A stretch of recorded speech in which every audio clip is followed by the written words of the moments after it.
ஸ்தோத்திரம். இந்த 3ஆம் நாளில் நீங்கள் தந்த நாளை ஆண்டவராகிய இயேசு கிறிஸ்துவுக்கு നന്ദിയുള്ളായിരിക്കുന്നു. ഈ 3ആം ദിവസവും ഈ കൂടിയാലിൽ വന്നിരിക്കുന്ന എല്ലാവർക്കും കർത്താവായ യേശു ക്രിസ്തുവിന്റെ നാമത്തിൽ നമ്മുടെ സ്നേഹവന്ദനങ്ങളെ അറിയിക്കുന്നു. இந்த நாளிலும் கூட உங்கள் மத்தியிலேயே நாம் வந்து தேவனுடைய வார்த்தைகளை பகிர்ந்து கொள்ளும்படியாக நல்ல தருணத்தை ஆண்டவர் எனக்கு தந்திருக்கிறார். ഇന്നീ ദിവസവും നമ്മുടെ മധ്യയിൽ വന്ന ദൈവവചനത്തെ ഞങ്ങളുടെ മുൻപിൽ പങ്കുവയ്ക്കുവാൻ ഒരു നല്ല അവസരം കർത്താവ് എനിക്കും നൽകി തന്നിരിക്കുന്നു. கர்த்தநாமத்துக்கு மகிமை உண்டாகட்டும். கர்த்தாவின் நாமம் மகத்துவப்படுமாறு. இந்த சாயங்கால வேளையில் கூட ஆண்டவர் வார்த்தையை நமக்கு ஆண்டவர் தர முடியாத ஒரு நிமிஷம் நம்ம எல்லாரும் சேர்ந்து கரங்களை வைத்து கர்த்தரை நாம் ஸ்தோத்திரம். ഈ സന്ധ്യാകാലവും ദൈവം തന്റെ നല്ല വചനം നമുക്ക് നൽകി തരേണ്ടതിനാൽ നമുക്ക് എല്ലാവരും കരങ്ങൾ ഉയർത്തി സ്തോത്രം ചെയ്യും.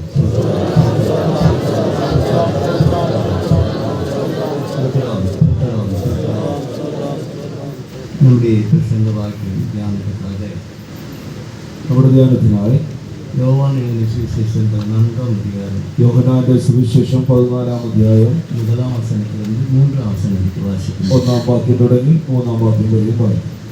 നിങ്ങളുടെ ഹൃദയം കലങ്ങി പോകരുത്. ദൈവത്തിൽ വിശ്വസിപ്പിൻ, എന്നിലും വിശ്വസിപ്പിൻ. എൻ്റെ പിതാവിന്റെ ഭവനത്തിൽ അനേകം വാസസ്ഥലങ്ങളുണ്ട്. ഇല്ലെങ്കിൽ ഞാൻ നിങ്ങളോട് പറയുമായിരുന്നു, ഞാൻ നിങ്ങൾക്ക് സ്ഥലമൊരുക്കുവാൻ പോകുന്നു. ഞാൻ പോയി നിങ്ങൾക്ക് സ്ഥലമൊരുക്കിയാൽ ഞാൻ ഇരിക്കുന്നിടത്ത് നിങ്ങളും ഇരിക്കേണ്ടതിന് പിന്നെയും വന്ന് നിങ്ങളെ എൻ്റെ അടുക്കൽ ചേർത്തുകൊള്ളും. உங்கள் இருதயம் கலங்காதிருப்பதாக. தேவனிடத்தில் விசுவாசமாயிருங்கள், என்னிடத்திலும் விசுவாசமாயிருங்கள். என் பிதாவின் வீட்டில் அநேக வாசஸ்தலங்கள் உண்டு. அப்படி இல்லாதிருந்தால் நான் உங்களுக்கு சொல்லியிருப்பேன். ஒரு ஸ்தலத்தை உங்களுக்காக ஆயத்தம் பண்ண போகிறேன்.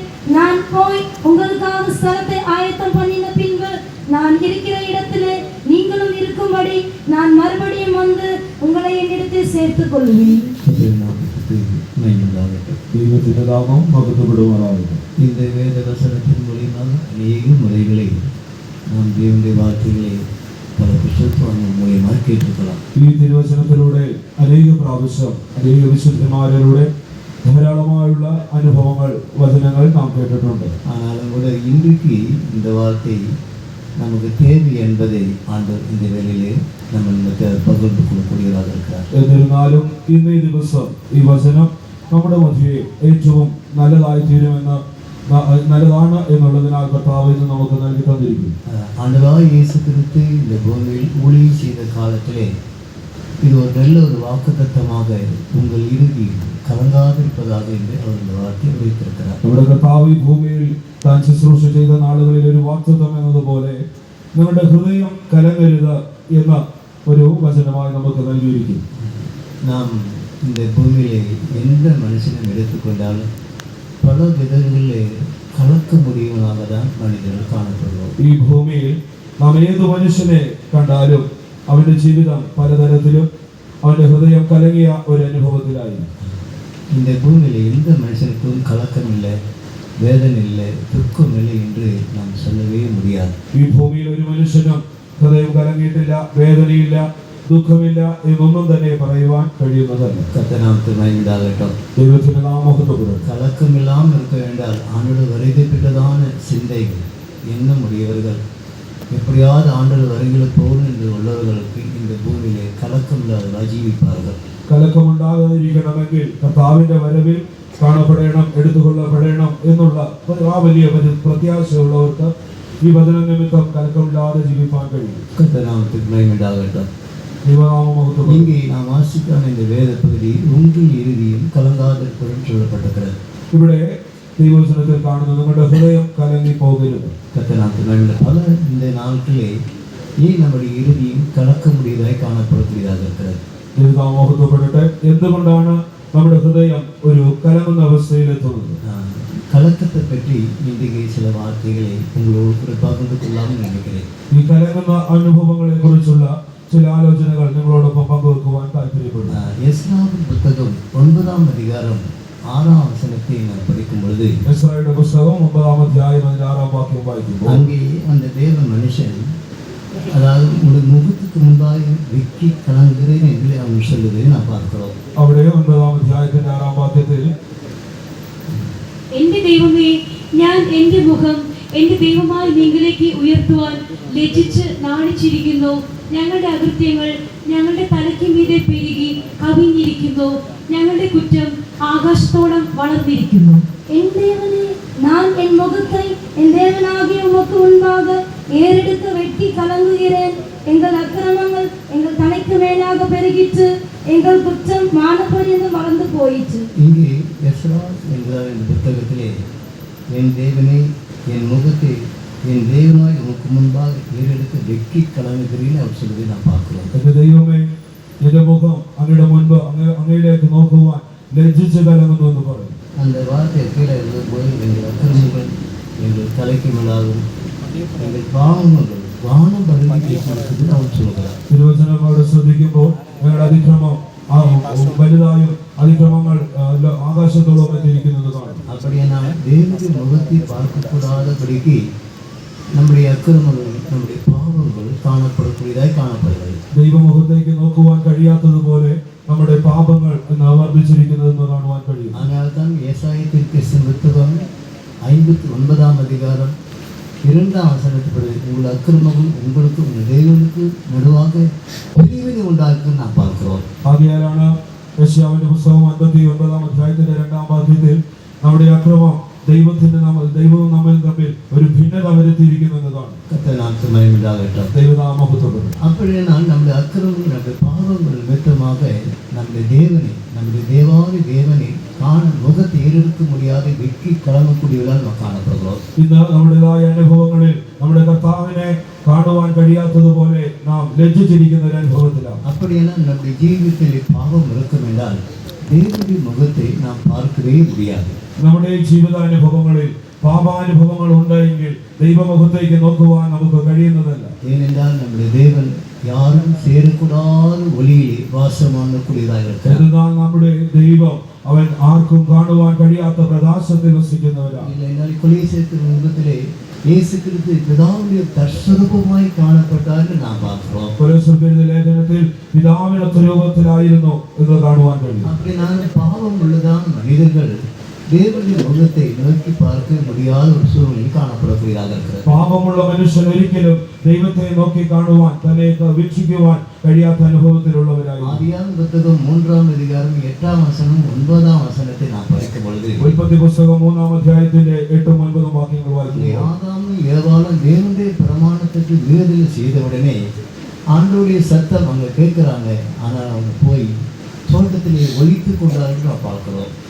അവിടെ ആദാമും ഹവ്വയും അവർ ചെയ്ത പാപം നിമിത്തം ദൈവത്തിന്റെ ശബ്ദം കേട്ടപ്പോൾ അവർ ഓടിച്ചെന്ന് തോട്ടത്തിൽ ഒളിച്ചു എന്നതാണ്. கர்த்தருக்கு மகிமை உண்டாகட்டும். ദൈവനാമമഹത്വം. அதற்கு முன்பாக தேவன் வரும்போதெல்லாம் எப்பொழுது வரும்போதெல்லாம் அவங்க ஆயத்தமாக காத்திருந்திருப்பார்கள். தேவனை சந்திக்கக்கூடிய சந்தர்ப்பம் காணப்பட்டது. അതിനു മുൻപൊക്കെയും അവർ ദൈവം വരുന്ന സമയം നോക്കി കാത്തിരിക്കുകയും ദൈവത്തെ അവർ എതിരേൽക്കുകയും ചെയ്യുന്നവരായിരുന്നു. அப்போ ஆண்டுடைய கட்டளைகளை தேவனுடைய பிரமாணத்தை மீறின உடனே அவங்க தேவனிடத்தில் போவதற்கு பயம் உள்ளவர்களாய் காணப்பட்டார். ദൈവത്തിന്റെ പ്രമാണങ്ങളും കൽപ്പനകളും പ്രമാണിപ്പാൻ കഴിയാതിരുന്നത് കൊണ്ട് ദൈവത്തിന് മുന്നിൽ ചെന്ന് നിൽപ്പാൻ കഴിവില്ലാത്തവരായി. ஆனால் தான் இன்றைக்கு கூட பாவம் செய்கிற மனுஷன் தேவனை காணவே என்று 1 யோவான் புத்தகத்தை நாம் படிக்கிறோம். ആകയാലാണ് പാപം ചെയ്യുന്ന ഒരു മനുഷ്യന് ദൈവത്തെ കാണുകയില്ല എന്ന് വചനം പറയുന്നു. கர்த்தருக்கு மகிமை உண்டாகட்டும். ദൈവനാമമഹത്വപ്പെടും. 1 யோவான் புத்தகம் 3ஆம் அதிகாரத்திலே நாம் விதமாய் வாசிக்கிறோம். യോഹന്നാന്റെ പുസ്തകം ലേഖനം 3ആം അധ്യായത്തിൽ നാം അത് കാണും. பின்னங்களே பாவம் செய்கிறவன் தேவனை காணவில்லை,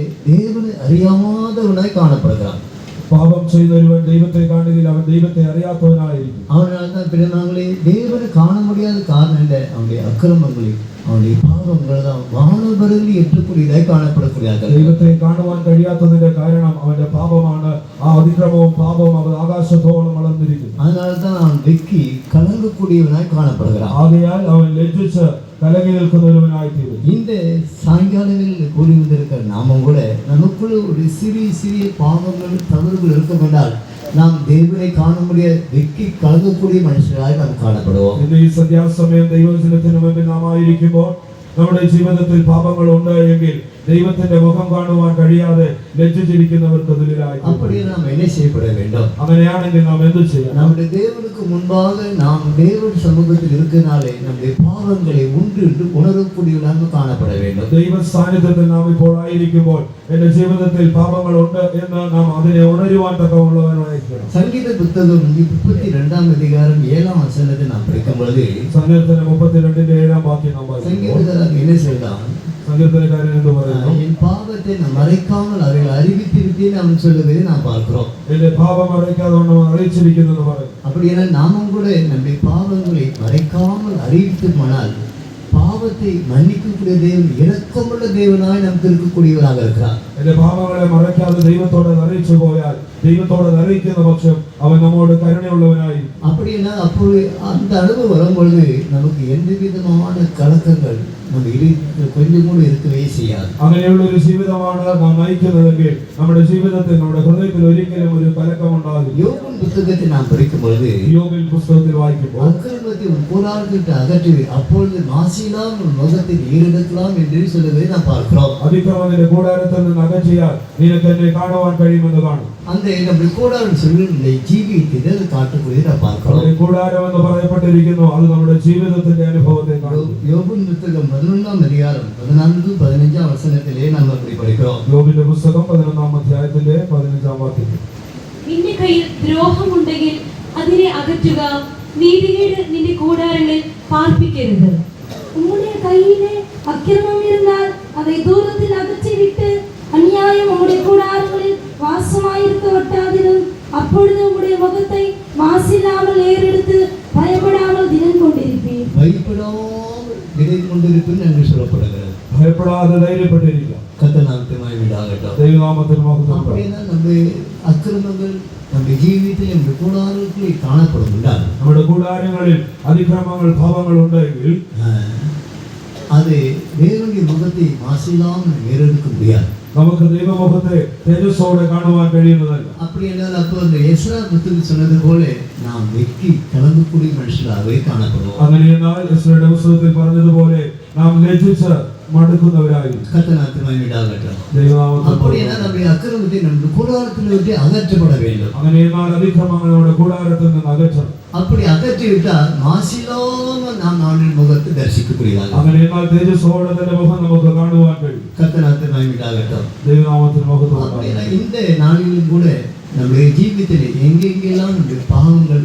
அக்கிரமங்கள் இருக்கிறதோ അவைകളെല്ലാം നമുക്ക് അകറ്റി വിട വേണ്ട ആവശ്യமாக இருக்கிறது. നമ്മുടെ ഈ ജീവിതത്തിൽ ഏതെല്ലാം അനുഭവങ്ങളുടെ മുൻപിൽ പാപങ്ങളുണ്ടോ അതൊക്കെ നമ്മുടെ ജീവിതത്തിൽ നിന്ന് നാം അകറ്റി കളയുന്നവരാണ്. அப்படி அகற்றி விட்டால் ஆண்டவரோடு கூட பேசிக்கொண்டு இருக்கிற அனுபவம் நமக்கு காணப்படும். അങ്ങനെ അകറ്റിയാൽ ദൈവത്തോട് സംസാരിക്കുന്ന ഒരു അനുഭവം നമുക്കതുണ്ടാകും. ஏனென்றால் வேதம் என்ன சொல்கிறது? തിരുവചനം പറയുന്നു, என் முகத்தை தேடுங்கள் என்று சொல்கிறேன், உங்களுடைய முகத்தை தேடுவேன் என்று சங்கீதக்காரன் சொல்லுவதை நாம் பார்க்கிறோம். എന്റെ മുഖം അന്വേഷിക്കും എന്ന് പറയുന്നല്ലോ, ഞാൻ അങ്ങയുടെ മുഖം അന്വേഷിക്കും എന്നതാണ് സങ്കീർത്തനം. அப்போ நாம அந்த மாசில்லாம அவருடைய முகத்தை ஏறெடுக்கும் பொழுது நாமும் கூட அப்படி அவருடைய முகத்தை தேடக்கூடிய ஜனங்களாய் காணப்படுவோம். നാം തേജസ്സോടെ അവന്റെ മുഖത്തെ അന്വേഷിക്കുമ്പോൾ, ഉച്ചമറ്റതായ അനുഭവത്തോടെ തന്റെ മുഖം അന്വേഷിക്കുമ്പോൾ അവനെ നമുക്ക് കാണുവാൻ കഴിയും. கர்த்தநாமத்தினாய் விடாகட்டும். ദൈവനാമത്തിൽ മഹത്വം. ஆனால் இந்த சாயங்கால வேளையில் கூடி வந்திருக்கலாம் தேவனுடைய பிள்ளைகள்.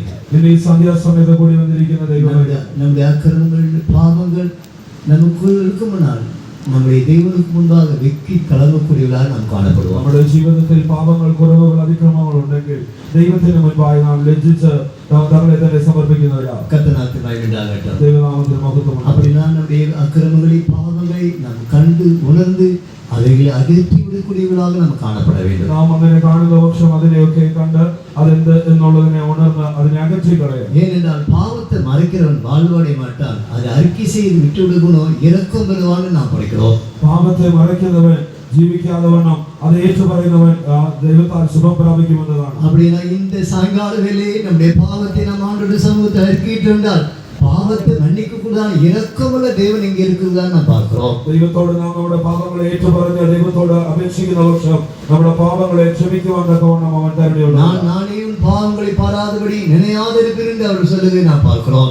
നമ്മുടെ പാപങ്ങളെ കാണാതെ വണ്ണം അവൻ എല്ലാം മറക്കുമെന്ന് കാണും. ஆனாலே இந்த வேளையிலே நம்முடைய பாவங்கள் இருக்கும் நம்முடைய தேவன் நாம் காணவே முடியாது, நாம் வெக்கி கலங்கக்கூடியவர்களாய் காணப்படுவோம். നമ്മുടെ ജീവിതത്തിൽ പാപാനുഭവം ഉണ്ടെങ്കിൽ നമ്മൾ ദൈവത്തെ കാണുവാൻ കഴിയില്ല, നാം ഒരു ലജ്ജ ഉള്ളവരായിത്തീരും. ദൈവനാമം മഹത്വപ്പെടും. இரண்டாவதாக நாம் படிக்கும் பொழுது രണ്ടാമതായി பிறநாளே ஆகான் தேவனுடைய மனுஷன் தான், ஆனாலும் கூட அவன் முழு இஸ்ரவேல் ஜனங்களை கலங்க பண்ணக்கூடிய மனுஷனாய் காணப்பட்டான். ആഹാൻ ഒരു ദൈവ മനുഷ്യനെങ്കിലും മുഴുവൻ ഇസ്രായേൽ ജനത്തെയും അവൻ കലക്കുന്നൊരുവനായിരുന്നു. ദൈവനാമം മഹത്വപ്പെടും. யோசுவாவின் புத்தகத்தை நாம் படிக்கும்போது യോശുവയുടെ പുസ്തകം പഠിക്കുമ്പോൾ 7-ാം അധ്യായം 25-ാം വചനത്തെ നാം പഠിக்கிறோம். 7-ാം അധ്യായത്തിന്റെ 25-ാം വാക്യത്തിൽ നീ ഞങ്ങളെ വലച്ചത് എന്തിന്? യഹോവ ഇന്ന് നിന്നെ വലയ്ക്കുമെന്ന് യോശുവ പറഞ്ഞു. പിന്നെ ഇസ്രായേലെല്ലാം അവരെ കല്ലെറിഞ്ഞു, അവരെ തീയിലിട്ട് ചുട്ടുകളയുകയും കല്ലെറിയുകയും ചെയ്തു. அங்கே யோசுவா, நீ எங்களை கலங்க பண்ணதென்ன? இன்று கர்த்தர் உன்னை கலங்க பண்ணுவார் என்றான். அப்பொழுது இஸ்ரவேலர் எல்லாரும் அவன் மேல் கல்லெறிந்து அவைகளை அக்கினியில் சுட்டெரித்து கற்களினால் மூடி. கர்த்தருக்கு மகிமை உண்டாகட்டும். ദൈവനാമത്തിന് മഹത്വം. இந்த ஆகான் திருமகளில் பாபிலோனுடைய சாலை பொன் பாலத்தில் இப்படி 3 பொருட்களையும் எடுத்துக்கொண்டு வந்து தன் கூடாரத்திலே மறைத்து வைத்துக் கொண்டால் நாம் பார்க்கிறோம். ഇവിടെ ആഹാൻ തന്റെ ജീവിതത്തിൽ ബാബിലോണിയ മേലങ്കിയും വെള്ളിയും ഒക്കെ എടുത്ത് തന്റെ കൂടാരത്തിൽ കൊണ്ടുവന്ന് മറച്ചു വെച്ചതായി കാണും.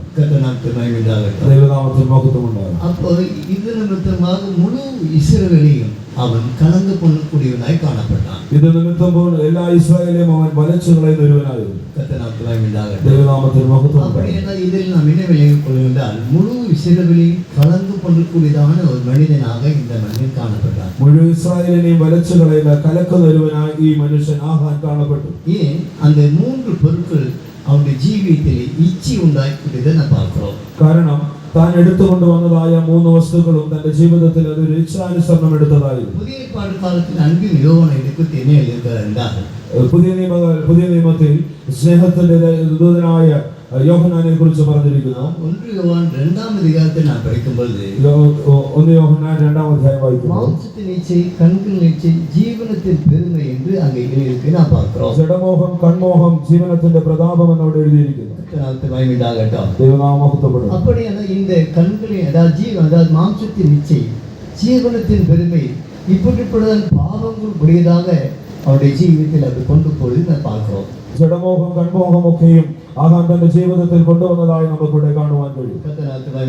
ദൈവനാമം മഹത്വപ്പെടും. அப்படியான இந்த 3 பொருட்கள் 3 விதமான அனுபவத்தை வெளிப்படுத்தக்கூடியதாக இருக்கிறது. താൻ എടുത്തുകൊണ്ട് വന്നതായ ഈ 3 വസ്തുക്കളും 3 വിധമായ അനുഭവങ്ങളെ ചൂണ്ടിക്കാണിക്കുന്നു. இங்கே மாம்சத்தின் இச்சையும் சொல்லப்பட்டிருக்கிறது முதலாவதாக. ഇവിടെ ജഡമോഹം എന്ന് പറയപ്പെട്ടിരിക്കുന്നത് ഒന്നാമത്. மாம்சத்தின் இச்சைன்னு சொல்ற அர்த்தம் என்ன?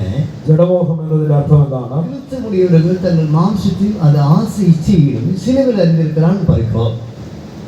சிலுவையில் அறிந்திருக்கிறார்கள். ജഡമോഹമുള്ളവർ ആ അനുഭവങ്ങളെ ക്രൂശിൽ തറയ്ക്കപ്പെട്ടതായിരിക്കും. ஆனால் இந்த மனுஷனுக்கு இப்படி இச்சை வந்தது மூலமாக என்ன செய்யறது? மாம்சத்திலே அவருக்கு இச்சை உண்டான்னு பார்க்கிறோம். എന്നാൽ ഇങ്ങനെയുള്ള മനുഷ്യർക്ക് അതിനെ ക്രൂശിൽ തറച്ചു കളയാതെ വണ്ണം അത് ജഡത്തിനോട് ചേർന്ന് നിൽക്കുന്നുണ്ട്, അതിൽ തന്നെ വളരുന്നവരായിത്തീരും. அதனால்தான் முழு இஸ்ரவேலையும் அவன் கலங்க பண்ணக்கூடிய மனுஷனாய் காணப்பட்டான். ആകയാലാണ് എല്ലാ ഇസ്രായേലിനെയും കലക്കി കളയുന്ന വലച്ചു കളയുന്ന ഒരുവനായി മാറി. ஆனால் இந்த கிறிஸ்தவ வாழ்க்கைன்னு சொல்கிறது பிறநாளை நாம் எல்லாரும் கிறிஸ்தவர்கள் தங்கள் ஆசை இச்சையெல்லாம் சிலுவையில் அறிந்திருக்கக்கூடியவர்களாய் കാണപ്പെட வேண்டும். നമ്മുടെ ക്രിസ്തീയ ജീവിതത്തിൽ നമ്മുടെ ഇച്ഛകളെല്ലാം ക്രൂശിൽ തറച്ചതായി നാം അതിനെ മാറ്റിക്കളഞ്ഞിരിക്കണം. கர்த்தருக்கு மகிமை உண்டாகட்டும். ദൈവനാമത്തിന് മഹത്വം ഉണ്ടാകട്ടെ. ஆசை இச்சைகளை நாம் சிலுவையில் அறியாதவர்களாய் இருந்தால் നമ്മുടെ കൺമോഹങ്ങളൊക്കെയും ക്രൂശിൽ തറച്ചു കളയുന്നില്ല എങ്കിൽ மாம்சத்தின்படி நடக்கிறது தேவனுக்கு பிரியமா இருக்க முடியாது என்று வேதம் சொல்லக்கூடியதாய் കാണപ്പെടുகிறது. ജഡാനുഭവം ദൈവത്തിന് പ്രീതിപ്പെടുത്തുന്നതായ ഒരു അനുഭവത്തിൽ ജീവിപ്പാൻ കഴിയുന്നതല്ലാതെയായി இந்த நாளில் கூட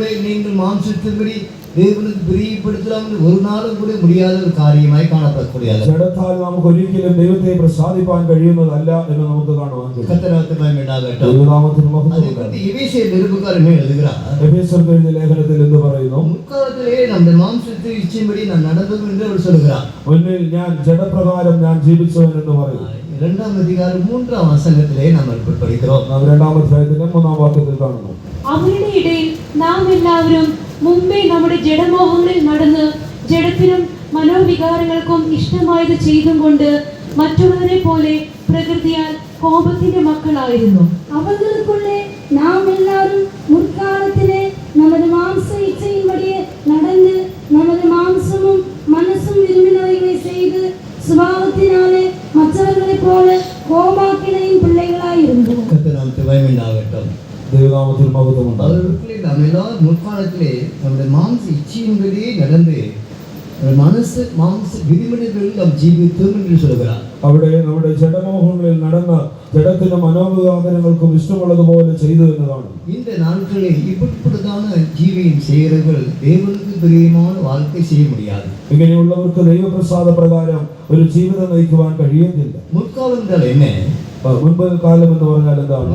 நாம் രക്ഷിക്കപ്പെടുவதற்கு മുൻപதாக இருந்த കാലഘട്ടത്തെ അത് குறித்து അതിനെ വെളിപ്പെടുത്തിക്കൊണ്ടാണ്. നാം ഒരു രക്ഷ പ്രാപിക്കുന്നതിന് മുൻപിലുണ്ടായിരുന്ന ഒരു കാലം. നമ്മുടെ മനസ്സ് മാംസ വിധിമുறைയോടെ നാം ചെയ്തു കൊണ്ടിരുന്നோம். നമ്മുടെ മനസ്സിനും ജീവിതത്തിനും ഒത്തതുപോലെ ജീവിച്ചിരുന്ന ഒരു കാലം. കർത്താവിന്റെ മഹിമയുണ്ടാകട്ടെ. ദൈവനാമമഹത്വം. നമ്മുടെ മനസ്സ് മാംസ വിധിമുறைകൾ ചെയ്യുമ്പോൾ என்ன செய்கிறது? ജഡവും മനസ്സും ചിന്തിച്ചതുപോലെ ജീവിച്ചതായിരുന്ന കാലത്തിൽ நிறைவேற்றக்கூடிய ஜனங்களாய் காணப்படுகிறோம். ജഡമോഹത്തിന്റെ അഭിലാഷത്തിൽ ജീവിക്കുന്നവരായി இந்த நாட்கள் அப்படிப்பட்டதான் செய்கிறதான தேவனுடைய பிள்ளைகள் தேவனுக்கு பிரியமா இருக்கப்படவே முடியாது. അങ്ങനെ ജീവിക്കുന്ന ഒരു മനുഷ്യന് ദൈവത്തെ പ്രസാദിപ്പിക്കുവാൻ കഴിയുന്നതല്ല. ஆனால் நாம் என்ன செய்யப்பட வேண்டும்? ആകയാൽ നാം എന്ത് ചെയ്യണം? മാംസത്തെ അത് ആശ്രയിച്ച് എപ്പോഴും നാം സിലുവയിൽ അറിഞ്ഞു കൊണ്ടേ ഇരിക്കപ്പെட வேண்டும். നമ്മുടെ ജഡമോഹങ്ങളൊക്കെയും അതിനെ ക്രൂശിൽ തറച്ചു കളയുന്നവരാകും. கர்த்தருக்கு மகிமையுண்டாகட்டும். ദൈവനാമത്തിന് മഹത്വം ഉണ്ടാകട്ടെ. இந்த பூமியில் நாம் ஜீவிக்கிறதான இந்த கொஞ்ச காலத்திலே நம்முடைய மாம்சத்தின்படி நடவாதபடி ஆவியின்படி நடக்கதான தேவனுடைய பிள்ளைகளாக காணப்பட வேண்டும். നമ്മുടെ ജീവിതത്തിൽ ആ അനുഭവങ്ങളോട് ഒത്തു നിൽക്കണമെങ്കിൽ നാം ഒരു ആത്മാവിൽ ജീവിക്കുന്ന ഒരു വ്യക്തിയായിരിക്കും. கர்த்தருக்கு மகிமையுண்டாகட்டும். ദൈവനാമത്തിന് മഹത്വം ഉണ്ടാകട്ടെ. ஆவியின்படி நடக்கிறவர்களுக்கு ஆக்கினை தீர்ப்பே கிடையாது. ആത്മാവിൽ ജീവിക്കുന്ന ഒരുവന് ന്യായവിധി എന്നുള്ളതില്ല. இந்த நாட்களில் நாம் ஆவியின்படி நடக்கும்படியாக பிரயாசப்பட வேண்டும். ഈ നാളുകളിൽ നമ്മൾ ആത്മാവിൽ ജീവിക്കുന്നവരായി ജീവിപ്പാൻ പ്രയാസപ്പെടണം. നമ്മുടെ മാംസ മനസ്സ് വിധിമുறைப்படி ജീവിച്ചത് ഉണ്ട്. നമ്മൾ ജഡപ്രകാരമൊക്കെ ജീവിച്ചവരാണ്. ஆனா இப்பொழுது அதுதான் நாம் விருத்து விட வேண்டிய அவசியமாக இருக்கிறது. എന്നാൽ ഇപ്പോൾ നാം അതിനെ വെറുത്ത് കളയേണ്ടുന്നത് അത്രയും ആവശ്യമാണ്. அப்படி இல்லை என்றால் நமக்குள்ளே மாம்ச இச்சை ஜீவிக்கிறதான நமக்குள்ள ஒரு பெரிய கலக்கம் இருந்து கொண்டே காணப்படும். അങ്ങനെ അല്ലാത്ത പക്ഷം ഈ പ്രകാരമുള്ള ഒരു ജീവിതം നയിക്കുന്നത് കൊണ്ട് അത് നമ്മുടെ ജീവിതത്തെ വലിയതായ നിലയിൽ കലക്കി കളയുവാനിട വരും. கர்த்தருக்கு மகிமையுண்டாகட்டும். ദൈവനാമത്തിന് മഹത്വം ഉണ്ടാകട്ടെ. ஆத்மாவுக்கு விரோதமாய் போஷிக்கிற மாம்ச இச்சைகளை விட்டு விலகுன்னு சொல்லப்படுகிறது. ഇങ്ങനെ ജീവിക്കുന്ന ജഡപ്രകാരം ജീവിക്കുന്ന ഒരുവനെ അവൻ തന്റെ ജീവിതത്തിൽ തകർക്കപ്പെടുവാനിടയാവും. 1 പേതുരു 2-ാം അധികാരം 11-ാം വചനത്തിലെ നാം அப்படி പഠിக்கிறோம். പത്രോസ് എഴുതിയ 1-ാം ലേഖനം 2-ാം അധ്യായത്തിന്റെ 11-ാം വാക്യത്തിൽ നാം കാണും. அங்க என்ன சொல்றது? അവിടെ എന്ത് പറയുന്നു? அந்த ஆத்மாவுக்கு விரோதமாய் போஷிக்கிறதான மாம்ச இச்சை நாம் விட்டு விலக வேண்டிய அவசியமாக இருக்கிறது. അവിടെ ആത്മാവിനോട് പോരാടുന്ന ജഡമോഹങ്ങളെ വിട്ടു വിലകേണ്ടുന്നത് ആവശ്യമെന്ന് കാണും. இந்த ஆவிக்குரிய வாழ்க்கை செய்கிறவர்களுக்கு இப்படிப்பட்ட போராட்டங்களை நாம் பார்க்கலாம். ആത്മീയ ജീവിതം നയിക്കുന്ന ഒരുവന് ഇങ്ങനെയുള്ള പോരാട്ടങ്ങൾ അവന്റെ ജീവിതത്തിൽ ഉണ്ടാകും. உலகத்தில் அவங்க எப்படியானால் ജീവിக்கிறവർക്ക് இந்த போராட்டங்கள் இருக்கவே செய்யாது. ലോകത്തിൽ എങ്ങനെ ജീവിക്കുന്നവർക്കും ഇങ്ങനെയുള്ള പോരാട്ടങ്ങൾ അതൊരു പ്രശ്നമാകില്ല. ஆனால் ஆவிக்குரிய ஜனங்களுக்கு தான் இந்த போராட்டம் இருந்து கொண்டே இருக்கும். എന്നാൽ ആത്മാവിൽ ജീവിക്കുന്ന ഒരു വ്യക്തിക്ക് ഈ പോരാട്ടങ്ങൾ ഉണ്ടാകും. ஆத்மாவுக்கு விரோதமாய் போஷிக்கிறதான மாம்ச இச்சை நமக்குள் போராடி கொண்டே இருக்கக்கூடியதாக இருக்கிறது. ജഡത്തിന് വിരോധമായി പോരാടുന്ന ശക്തി അത് ശക്തിയോടെ നമ്മോട് പോരാടുക തന്നെ ചെയ്യും. அதுக்கு நாம் என்ன செய்யப்பட வேண்டும்? നാം അതിനെന്ത് ചെയ്യണം? நாம் அனுதினம் மரித்து விட்டேன்னு நாம் சொல்லிக் கொண்டே இருக்கப்பட வேண்டும். ഞാൻ മരിച്ചവനെന്ന് നാം പറഞ്ഞവനായിരിക്കും. 1 കൊരിന്ത്യർക്ക് 15-ാം അധികാരം 31-ാം വചനത്തിലെ அப்படி நாம் படிக்கிறோம். കൊരിന്ത്യർക്ക് എഴുതിയ 1-ാം ലേഖനം 15-ാം അധ്യായത്തിന്റെ 31-ാം വചനത്തിൽ നമുക്ക് அனுதினம் சாகிறேன். ഞാൻ അനുദിനം മരിക്കുന്നു. மாம்ச இச்சையை நிறைவேற்ற வேண்டும் என்று விரும்புகிறவர்கள் அனுதினம் சாகும் சொல்ல முடியாது. മാംസ ജഡപ്രകാരം ജീവിക്കുന്ന ഒരുവന് ഞാൻ അനുദിനം മരിക്കുന്നു എന്ന് പറയുവാൻ കഴിയുന്നതല്ല. இந்த நாட்களில் நம்முடைய ஜீவன் எப்படி இருக்குன்னு சற்று சிந்தித்து பாருங்கள். ഇന്ന് നമ്മുടെ ജീവിതം എങ്ങനെയുള്ളതാണെന്ന് ഒന്ന് ചിന്തിച്ചാൽ நாம் மாம்ச இச்சைப்படி ஜீவிக்கும் மனுஷனாய் காணப்படுவோம் என்றால் ജഡപ്രകാരം ജീവിക്കുന്ന ഒരു മനുഷ്യനാണ്. அனுதினம் சாகிறேன்னு சொல்ல முடியாது. നാം അനുദിനം മരിക്കുന്നവനായിരിക്കാൻ കഴിയുന്നത്. அனுதினம் எதுக்காக சாக வேண்டும்? എന്തിനായി നാം അനുദിനം മരിക്കണം? இந்த உலக இச்சைகளுக்கு நாம் மரிக்கக்கூடியவர்களாய் காணப்பட ഈ வேண்டும். ലോക ഇച്ഛകൾക്ക് നാം മരിക്കുന്ന ഒരുവനായിരിക്കും. கர்த்தருக்கு மகிமையுண்டாகட்டும். ദൈവനാമം മഹത്വപ്പെടും. அப்படி மரித்து விட்டால் நாம் நம்முடைய விருப்பத்தை இப்படி நாம் ஜீவிக்க மாட்டோம். ஆவியானவர் நமக்கு உதவி செய்து அவைகளை நாம் செய்யாதபடி கர்த்தர் நம்மை மாற்றக்கூடியவராக இருப்பார். അങ്ങനെ അനുദിനം മരിക്കുന്ന ഒരു അനുഭവം നമ്മുടെ ജീവിതത്തിൽ ആത്മീയമായി ഉണ്ടാക്കുന്നതോറും കർത്താവ് നമ്മെ സഹായിച്ചു കൊണ്ടിരിക്കും. ഈ ലോകത്തിന്റെ അനുഭവങ്ങൾ നമ്മിൽ ഉണ്ടാകില്ല. அப்படி ஜீவிக்காதவர்கள் ஜீவித்திலே பெருமாளே இறுதியிலே கலக்கமுடையவர்களாகவே காணப்படுவார்கள். അങ്ങനെ അല്ലാത്തൊരു ജീവിതമാണ് നാം നയിക്കുന്നതെങ്കിൽ പ്രിയമുള്ളവരെ അവരുടെ ഹൃദയം കലങ്ങിക്കൊണ്ടിരിക്കും. இரண்டாவதாக கண்கள் இச்சி இங்கே சொல்லப்பட்டது. രണ്ടാമത് കൺമോഹം എന്ന് പറയപ്പെടുന്നു. கர்த்தருக்கு மகிமை உண்டாகட்டும். ദൈവനാമം മഹത്വപ്പെടട്ടെ. வேதம் என்ன சொல்கிறது? തിരുവചനം പറയുന്നു, நியாயாதிபதிகளின் புத்தகம் 14 அதிகாரம் 3 வசனத்தை நீங்க படித்தீங்கன்னா ന്യായാധിപന്മാരുടെ പുസ്തകം 14 അധ്യായത്തിന്റെ 3 വാക്യം വായിക്കും. அங்க என்ன சொல்றது? അവിടെ എന്ത് പറയുന്നു? வாசிங்க. അവന്റെ അപ്പനും അമ്മയും അവനോട്, അഗ്രചർമ്മികളായ ഫെലിസ്ത്യരിൽ നിന്ന് നീ ഒരു ഭാര്യയെ എടുപ്പാൻ പോകേണ്ടതിന് നിന്റെ സഹോദരന്മാരുടെ കന്യകമാരിലും നമ്മുടെ സകല ജനത്തിലും യാതൊരുത്തിയും ഇല്ലയോ എന്ന് ചോദിച്ചതിന് ശിംശോൻ തന്റെ അപ്പനോട്, അവളെ എനിക്ക് എടുക്കണം, അവളെ എനിക്ക് ബോധിച്ചിരിക്കുന്നു എന്ന് പറഞ്ഞു. அப்பொழுது அவன் தாயும் அவன் தகப்பனும் அவனை நோக்கி, நீ போய் விருத்தசேதனமில்லாத பெலிஸ்தரிடத்தில் ஒரு பெண்ணை கொள்ள வேண்டியதென்ன? உன் சகோதரரின் குமாரத்திகளிலும் எங்கள் ஜனமனைத்திலும் பெண் இல்லையா என்றார்கள். சிம்சோன் தன் தகப்பனை நோக்கி, அவள் என் கண்ணுக்கு பிரியமானவள், அவளையே எனக்கு கொள்ள வேண்டும் என்றார். கர்த்தருக்கு மகிமை உண்டாகட்டும். ദൈവനാമത്തിന് മഹത്വമുണ്ടാകട്ടെ. சிம்சோன் அவள் என் கண்ணுக்கு பிரியமானவள், அவளே எனக்கு வேணும் என்று அவன் சொல்வதை நான் பார்க்கிறோம். സിംസോൻ അവിടെ അവൾ എന്റെ കണ്ണിന് ബോധിച്ചിരിക്കുന്നു, അവളെ തന്നെ എനിക്ക് വേണമെന്ന് അവൻ പറയുന്നു. கர்த்தருக்கு மகிமை உண்டாகட்டும். ദൈവനാമത്തിന് മഹത്വമുണ്ടാകട്ടെ. அவன் சிம்சோன் ஒரு தேவனுடைய மனுஷன், ஒரு பிரதிஷ்டைப்பட்டதான ஒரு மனிதனாய் காணப்பட்ட மனுஷன். സിംസോൻ എന്ന വ്യക്തി ദൈവ മനുഷ്യനായി, ഒരു പ്രതിഷ്ഠിക്കപ്പെട്ട ഒരു മനുഷ്യനായി ജീവിച്ചിരുന്നവനാണ്. ஆனால் அவனுக்குள்ளே கர்த்தருடைய ஆவியானவர் இருந்தார்.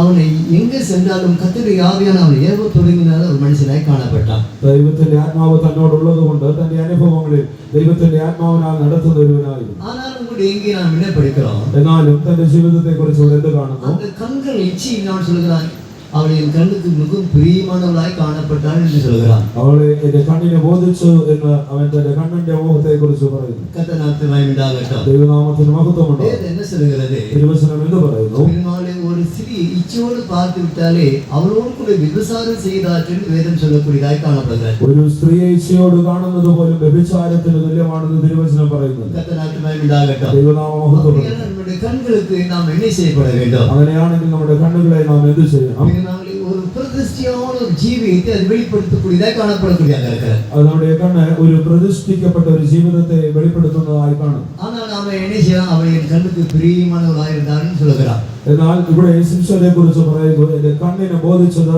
എടുക്കുന്നത് அது ஒரு பெருமாளின் கண்கள் இச்சை அது வெளிப்படுத்தக்கூடியதாக இருக்கிறது. അത് കണ്ണുകളുടെ ഇച്ഛയെ അത് വെളിപ്പെടുത്തും. ஆவிக்குரியதான தேவனுடைய பிள்ளைகள் கண்களிலே ஒரு வெறியான பிரதிஷ்டை நாம் செய்ய வேண்டிய அவசியமாக இருக்கிறது. ദൈവികമായി ജീവിക്കുന്ന, ആത്മീയമായി ജീവിക്കുന്ന മക്കൾ കണ്ണുകളെ പ്രതിഷ്ഠിച്ച് ജീവിക്കണം. கண்ணு பொல்லாத கண்ணு, பிரியமானவர்களே, வன் கண்ணு, பொறாமையின் கண்ணு, இப்படிப்பட்ட பல கண்ணுகள் வேதத்தை நாம் படிக்கிறோம்.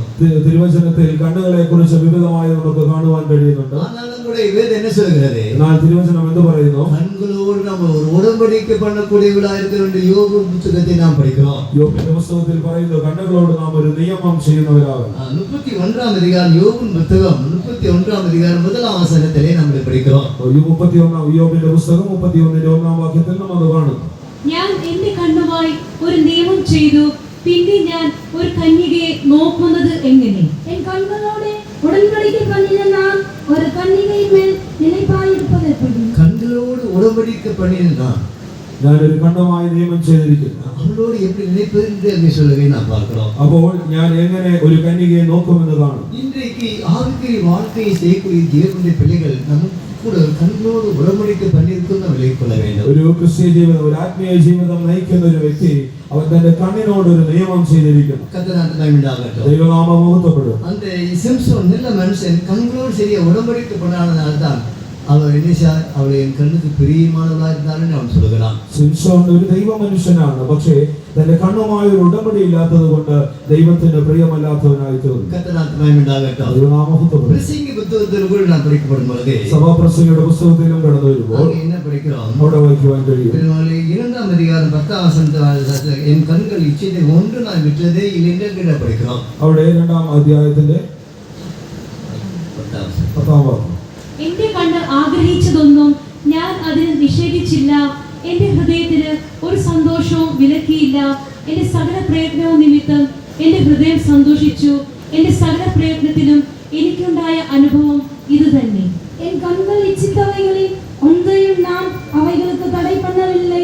என் இருதயத்துக்கு ஒரு சந்தோஷத்தையும் நான் வேண்டாம் என்று விலக்கவில்லை. நான் செய்த முயற்சிகளில் எல்லாம் என் மனம் மகிழ்ச்சி கொண்டிருந்தது. இதுவே என் பிரயாசங்கள் எல்லாவற்றினாலும் எனக்கு வந்த பலன். கண்கள் இச்சத்தை ஒன்றி அவை ஒன்றுக்கு நான் தடை பண்ணவில்லை என்று இங்கே பிரசங்கி அவர் சொல்லுது நான் பார்க்கிறோம்.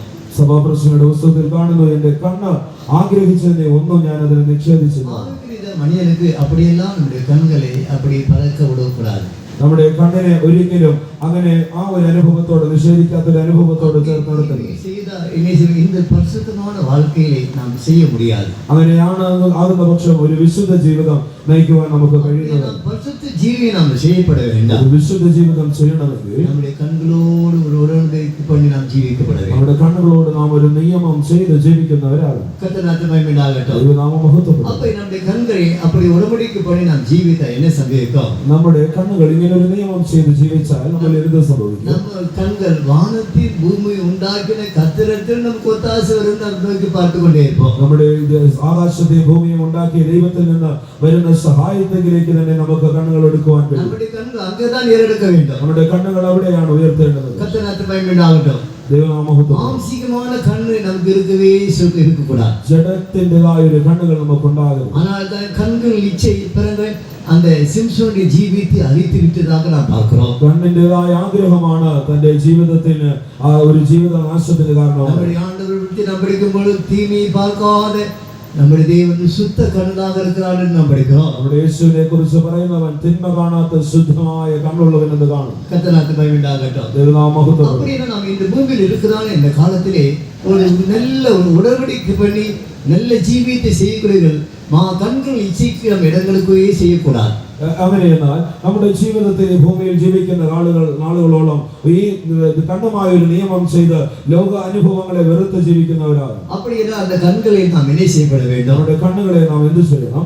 முதலாவதாக நம்முடைய கண்கள் வானத்து பூமி உண்டாக்கின கர்த்தரை நோக்கி பார்த்து கொண்டே இருக்கப்பட வேண்டும். ആകാശവും ഭൂമിയും ഉണ്ടാക്കിയ യഹോവയിലേക്ക് തന്നെ നമ്മുടെ കണ്ണുകൾ എടുക്കും. கர்த்தருக்கு வேண்டாகட்டும். இரண்டாவதாக என் கண்கள் தூரத்துள்ள தேசத்தை பார்க்கும் என்று நாம் படிக்கிறோம். രണ്ടാമതായി എന്റെ കണ്ണ് ദൂരെയുള്ള ദേശത്തെ കാണുമെന്ന് പറയും. 33 அதிகாரம் ஏசாயத்திற்கு 33 அதிகாரம் 17 வசனத்திலே நாம் படிக்கிறோம். യെശയ്യാവ് 33ന്റെ 17 വാക്യത്തിൽ നാം അത് കാണും. நம்முடைய பிரதேசமுள்ளதான ஜீவி நமக்கு உண்டால் நமக்குள்ள தூரத்துள்ளான தேசத்துக்குள்ளான அந்த எண்ணம் நமக்கு இருந்து கொண்டே இருக்கும். இந்த பூமிக்கு கவலைகள் பாரங்கள் நமக்கு ஒன்று அழுத்தவே செய்யாது. അങ്ങനെയുള്ള ഒരു ജീവിതമാണ് നാം നയിക്കുന്നതെങ്കിൽ ഈ ദൂരെയുള്ള ദേശത്തെ ദർശിച്ചു കൊണ്ടിരിക്കും. ഈ ഭൂമിയുടേതായ അനുഭവങ്ങളെ കുറിച്ചുള്ളതായ ഒരു അനുഭവത്തിൽ ജീവിക്കില്ല. கர்த்தருக்கு மகிமையுண்டாகட்டும். இந்த நாட்களிலும் கூட அந்த கண்கள் இச்சை ஒரு தேவனுடைய பிள்ளைகளுக்கு இருக்கக்கூடாது என்று வேதம் சொல்லுகிறது. ഒരു കൺമോഹം ഒരു മനുഷ്യനിൽ ഉണ്ടാകരുതെന്നാണ് തിരുവചനം പറയുന്നത്. அப்படினா இந்த நாளிலே നമ്മുടെ കண்കൾ ഇച്ചയിട്ട് നാം വെളിയെ വര வேண்டும். എന്നാൽ ഈ നാളിൽ നമ്മുടെ കൺമോഹത്തിൽ നിന്ന് നാം പുറത്തു വരണം. നാം വിരുമ്പടി ജീവിക്കவே കൂടാതെ. നമ്മുടെ ഇഷ്ടത്തിനനുസരിച്ച് ജീവിക്കരുത്. നാം இந்த பூமியில் ജീവിക്ക கொஞ்ச കാലങ്ങൾ தான். നാം ഈ ഭൂമിയിൽ അല്പകാലം മാത്രമേ ജീവിക്കാവൂ. നമ്മുടെ ജീവിതം ഒരു പ്രതിഷ്ഠயான ജീവിതത്തിലൂടെ കടന്നു വരേണ്ട ആവശ്യമാണ്. എന്നാൽ ഒരു പ്രതിഷ്ഠയിൽ ഒരു നിയമത്തോടുകൂടി നാം ജീവിക്കുന്നവരാണ്. കർത്തർക്ക് ഉണ്ടാകട്ടെ. മൂന്നാമതാക അത് ജീവനത്തിൻ പെരുമയെ വെളിപ്പെടുത്തக்கூடிയதாக. അടുത്തത് ജീവനത്തിന്റെ പ്രതാപം എന്നതിനെ കാണുന്നു. കർത്തനാമത്തിൽ ദൈവനാമത്തിൽ മഹത്വം. இந்த பெருமைன்னு சொல்லுகிறது எல்லாருடைய ജീവിതത്തിൽ இன்றைக்கு பெரிய கொண்டே காணப்படுகிறது. നിഗളം അല്ലെങ്കിൽ പ്രതാപം എന്ന് പറയുന്നത് മനുഷ്യരുടെ ഇടയിൽ വർദ്ധിച്ചു വരികയാണ്. இந்த ஆவிக்குரிய மனுஷனுக்கு பெருமை உண்டாகக்கூடியதாக இருக்கிறது. ആത്മീയ ജീവിതത്തിലുള്ള മനുഷ്യർക്ക് പോലും പ്രതാപം ஐஸ்வர்யங்கள் சம்பத்துக்கள் எல்லாம் பெருகிற பொழுது மனுஷனுக்குள்ள பெருமை அதிகமாய் பெருகிக் கொண்டிருக்கிறது. ലോകപ്രകാരമായ ഐശ്വര്യം സമ്പത്തൊക്കെ വർദ്ധിക്കുമ്പോഴും മനുഷ്യരിൽ ഇതുപോലുള്ള നിഗളം പ്രതാപം വർദ്ധിക്കും. கர்த்தராகட்டும். ദൈവനാമഹത്വപ്പെടും. தானியேல் புத்தகத்தை நீங்க படிக்கும் பொழுது அங்க நேபுகாத் நேசரை பற்றி நாம் படிக்கிறோம். ദാനിയേലിന്റെ പുസ്തകത്തിൽ നെബൂഖദ്നേസറിനെ കുറിച്ച് പഠിക്കുന്നു. அங்க என்ன செய்கிறது? അവിടെ എന്ത് പറയുന്നു? அவங்க தேவனை பற்றி புகழ முடியாது பின்னங்களை அவங்க குடித்து வெறித்து தங்கள் தெய்வங்களை அவர் புகழ்ந்ததாக வேதம் சொல்லக்கூடியதாக இருக்கிறார். അവിടെ നമ്മുടെ ദൈവത്തെ അല്ലാതെ തങ്ങളുടേതായ ദൈവത്തെ അവർ തങ്ങളുടേതായ അനുഭവത്തിനൊത്തവണ്ണം കണ്ട് ജീവിച്ചവരായിരുന്നു. ദൈവനാമഹത്വപ്പെടും. அவங்களுக்குள்ள நல்ல ஒரு கர்வ ஆவி அவங்களுக்குள்ளே வந்துவிட்டுன்னு சொல்லப்பட்டது. 5ஆம் அதிகாரம் 20-21 வசனத்தை வாசிப்போம். ദാനിയേലിന്റെ പുസ്തകം 5-ാം അധ്യായത്തിൽ 20-21 വാക്യങ്ങൾ വായിക്കും.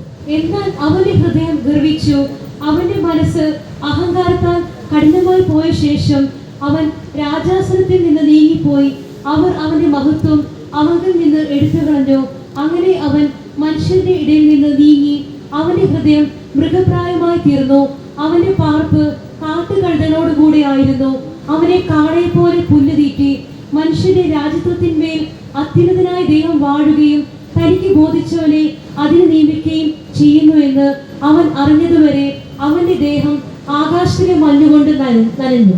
അവരുടെ ഇരുതയും മേട്ടിമയാകി അവരുടെ ആവി ഗർവത്തിനാൽ കഠിനപ്പെട്ട പോത് അവർ തമ്മിൽ സിംഹാസനത്തിലിരുന്ന് തള്ളപ്പെട്ടാൽ അവരുടെ മഹിമയെ അവരെ വിട്ട് അകന്നു പോയിട്ട് അവർ മനുഷ്യരിൽ നിന്ന് തള്ളപ്പെട്ടാൽ അവരുടെ ഇരുതയം മൃഗങ്ങളുടെ ഇരുതയം പോലായിട്ട് കാട്ടുകഴുതകളോടെ സഞ്ചരിത്താൽ ഉന്നതமான தேவன் மனுஷரின் ராஜ்யத்தில் ஆளுகை செய்து தமக்கு சித்தமானவனை அதின்மேல் அதிகாரியாக்குகிறார் என்று அவர் உணர்ந்து கொள்ள மட்டும் மாடுகளை போல் புள்ளை மேய்ந்தார். அவருடைய சரீரம் ஆகாயத்து பணியிலே நடந்தது. கர்த்தனால் துணைமில்லாகட்டும்.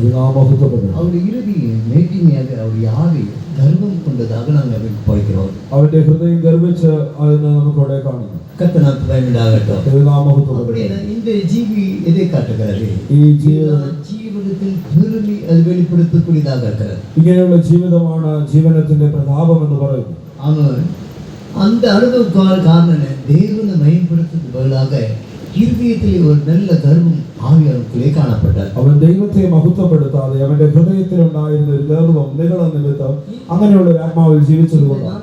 നമ്മുടെ ജീവിതത്തിൽ കൂടെ ഇവിടെപ്പെടുതാണ് இந்த கர்வம் வேற்றுமைகள் காணப்படும் என்றால் நாமும் கூட தேவனுடைய சமூகத்தில் നിന്ന് തള്ളപ്പെട്ട ഒരു മനുഷ്യരായി കാണപ്പെടുவோம். നമ്മുടെയും ജീവിതത്തിൽ വിവിധമായ അനുഭവങ്ങളാൽ ജീവിതത്തിൽ ഇങ്ങനെയുള്ള അഹങ്കാരങ്ങൾ ഒരു ഗർവമായ അനുഭവങ്ങൾ ഉണ്ടെങ്കിൽ നാമും ദൈവത്തിൽ നിന്ന് അകന്നവരായി ജീവിക്കേണ്ടി വരും. அப்படி இந்த பெருமை வந்ததுக்கு காரணம் என்ன? ഇങ്ങനെ ഒരു ഗർവം ഒരു നിഗളം വന്നതിന്റെ കാരണം എന്താണ്? தேவனை மகிமைப்படுத்த முடியாத ஒரு சூழ்நிலை നമുക്ക് வந்து விட்டது. ഒരു നമ്മുടെ നല്ലവനായ ദൈവത്തെ മഹത്വപ്പെടുത്തുവാൻ പറ്റാത്ത ഒരു സാഹചര്യത്തിലായിരുന്നു. നാം கூட தேவனை அறிந்து தேவனென்று மகிமைப்படுத்தாதபடி சிந்தனைகளால் வீணராக അനേകം നാം കാണപ്പെടുന്നത് നാം பார்க்கிறோம். നമ്മുടെ ദൈവത്തെ ദൈവമെന്ന് അറിഞ്ഞും ദൈവത്തെ മഹത്വപ്പെടുത്താതിരിക്കുന്ന ഒരു ജീവിതത്തിലായിരിക്കുന്ന അനുഭവത്തിൽ പലരെയും കാണുവാൻ കഴിയും. ഇതൊരു പെരുമീൻ ആവിക്ക് അടയാളമായി കാണപ്പെടുന്നത്. ഒരു ഗർവത്തിന്റെ ഒരു നിഗളത്തിന്റെ ആത്മാവിന്റെ ജീവനത്തിൽ പെരുമീൻ എഴുതപ്പെട്ടിരിക്കുന്നത്. ആകയാലാണ് ജീവനത്തിന്റെ പ്രതാപം എഴുതിയിരിക്കുന്നത്. നമ്മുടെ ജീവിതത്തിലെ നാം ദൈവനെ മഹിമപ്പെടുത്താൽ സ്വത്തില് അതേ നമുക്ക് പെരുമീൻ ആവിയായി കാണപ്പെടக்கூடிയதாக இருக்கிறது. നമ്മൾ ദൈവത്തെ മഹത്വപ്പെടുത്താതെ ജീവിക്കുന്ന ഒരു അനുഭവം അതൊരു നിഗളത്തിന്റെ ആത്മാവ് തന്നെയാണ്. രണ്ടാമதாக നാം പഠിക്കും பொழுது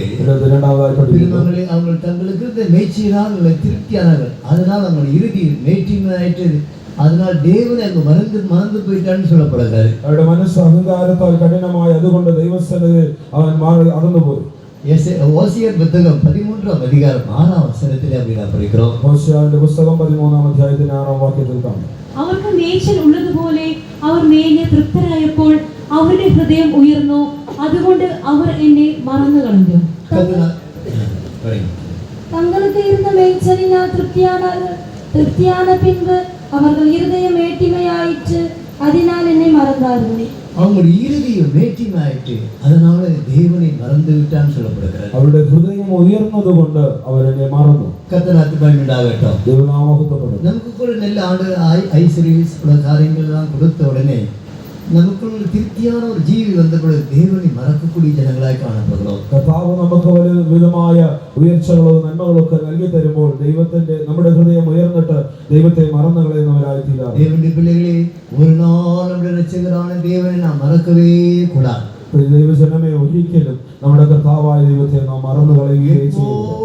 നമ്മുടെ നാവിലെ ആണ്ടവർ തുതിത്തുக் കൊണ്ടിരുന്ന ഭാഗ്യത്തെ നാം പെற்றுക്കൊള്ളപ്പെட வேண்டும். എപ്പോഴും നമ്മുടെ ദൈവത്തെ സ്തുതിച്ചുകൊണ്ടിരിക്കുന്ന ഒരു ഭാഗ്യം പ്രാപിച്ചവരാണ്. சங்கீதக்காரன் என்ன சொல்கிறான்? സങ്കീർത്തനക്കാരൻ എന്ത് പറയുന്നു? கர்த்தரே, காலத்தில் நான் ஸ்தோத்திரிப்பேன், அவர் துதி எப்போதும் என் வாயில் இருக்கிற அவர் சொல்லுகிறது நாம் பார்க்கிறோம். യഹോവയെ ഞാൻ എല്ലാ കാലത്തും സ്തുതിക്കും, അവന്റെ സ്തുതി എപ്പോഴും എന്റെ നാവിന്മേലിരിക്കുമെന്നുമാണ്. இப்போ மேய்ச்சல் உண்டான பொழுது திருப்தியாய் ஜீவிக்கிறார். ஆனால் தேவனை மறந்தவர்களாய் കാണപ്പെടുகிறார்கள். ഇപ്പോൾ മേച്ചിലുണ്ടെങ്കിൽ തന്നെ മേച്ചിലിൽ തൃപ്തിയായി ജീവിക്കുന്നു, എന്നാൽ അവർ ദൈവത്തെ മറന്നു കളഞ്ഞു. ஆனால் தான் ஜீவனத்தின் பெருமை என்று வேதம் சொல்கிறது. ആകയാലാണ് ജീവനത്തിന്റെ പ്രതാപം എന്ന് വചനം പറയുന്നത്. ஆனால் இந்த நாட்களில் நமக்குள்ள இப்படிப்பட்ட ஆவி இருக்கிறதா என்று சற்று சோதித்து பார்க்கப்பட ഈ வேண்டும். നാളിൽ നമ്മുടെ ജീവിതത്തിലും എങ്ങനെയുള്ള ആത്മാവ് ഉണ്ടോ എന്ന് നാം ചോദന அப்படி ചെയ്യണം. நாம் பார்ப்போம்னா நம்மளுக்கு கலக்கமே வராது. അങ്ങനെ നാം ചോദിച്ചാണ് ജീവിക്കുന്നതെങ്കിൽ നമ്മളിൽ ഒരു കലക്കമുണ്ടാകും. நம்முடைய ஜீவிதத்தில் ജീവിതത്തിൽ அந்த கர்ப்பமும் அந்த ஆவி நமக்கு காணப்படவே செய்யாது. നമ്മുടെ ജീവിതത്തിൽ അങ്ങനെയുള്ള ഒരു നിഗളം, ആ ഒരു ഗർഭം നമ്മുടെ ജീവിതത്തിൽ ഉണ്ടാകില്ല. அப்படி இருக்கிறது இவளுக்கு ജീവിതത്തിലെ கலக்கம் இருந்து கொண்டே இருக்கும்.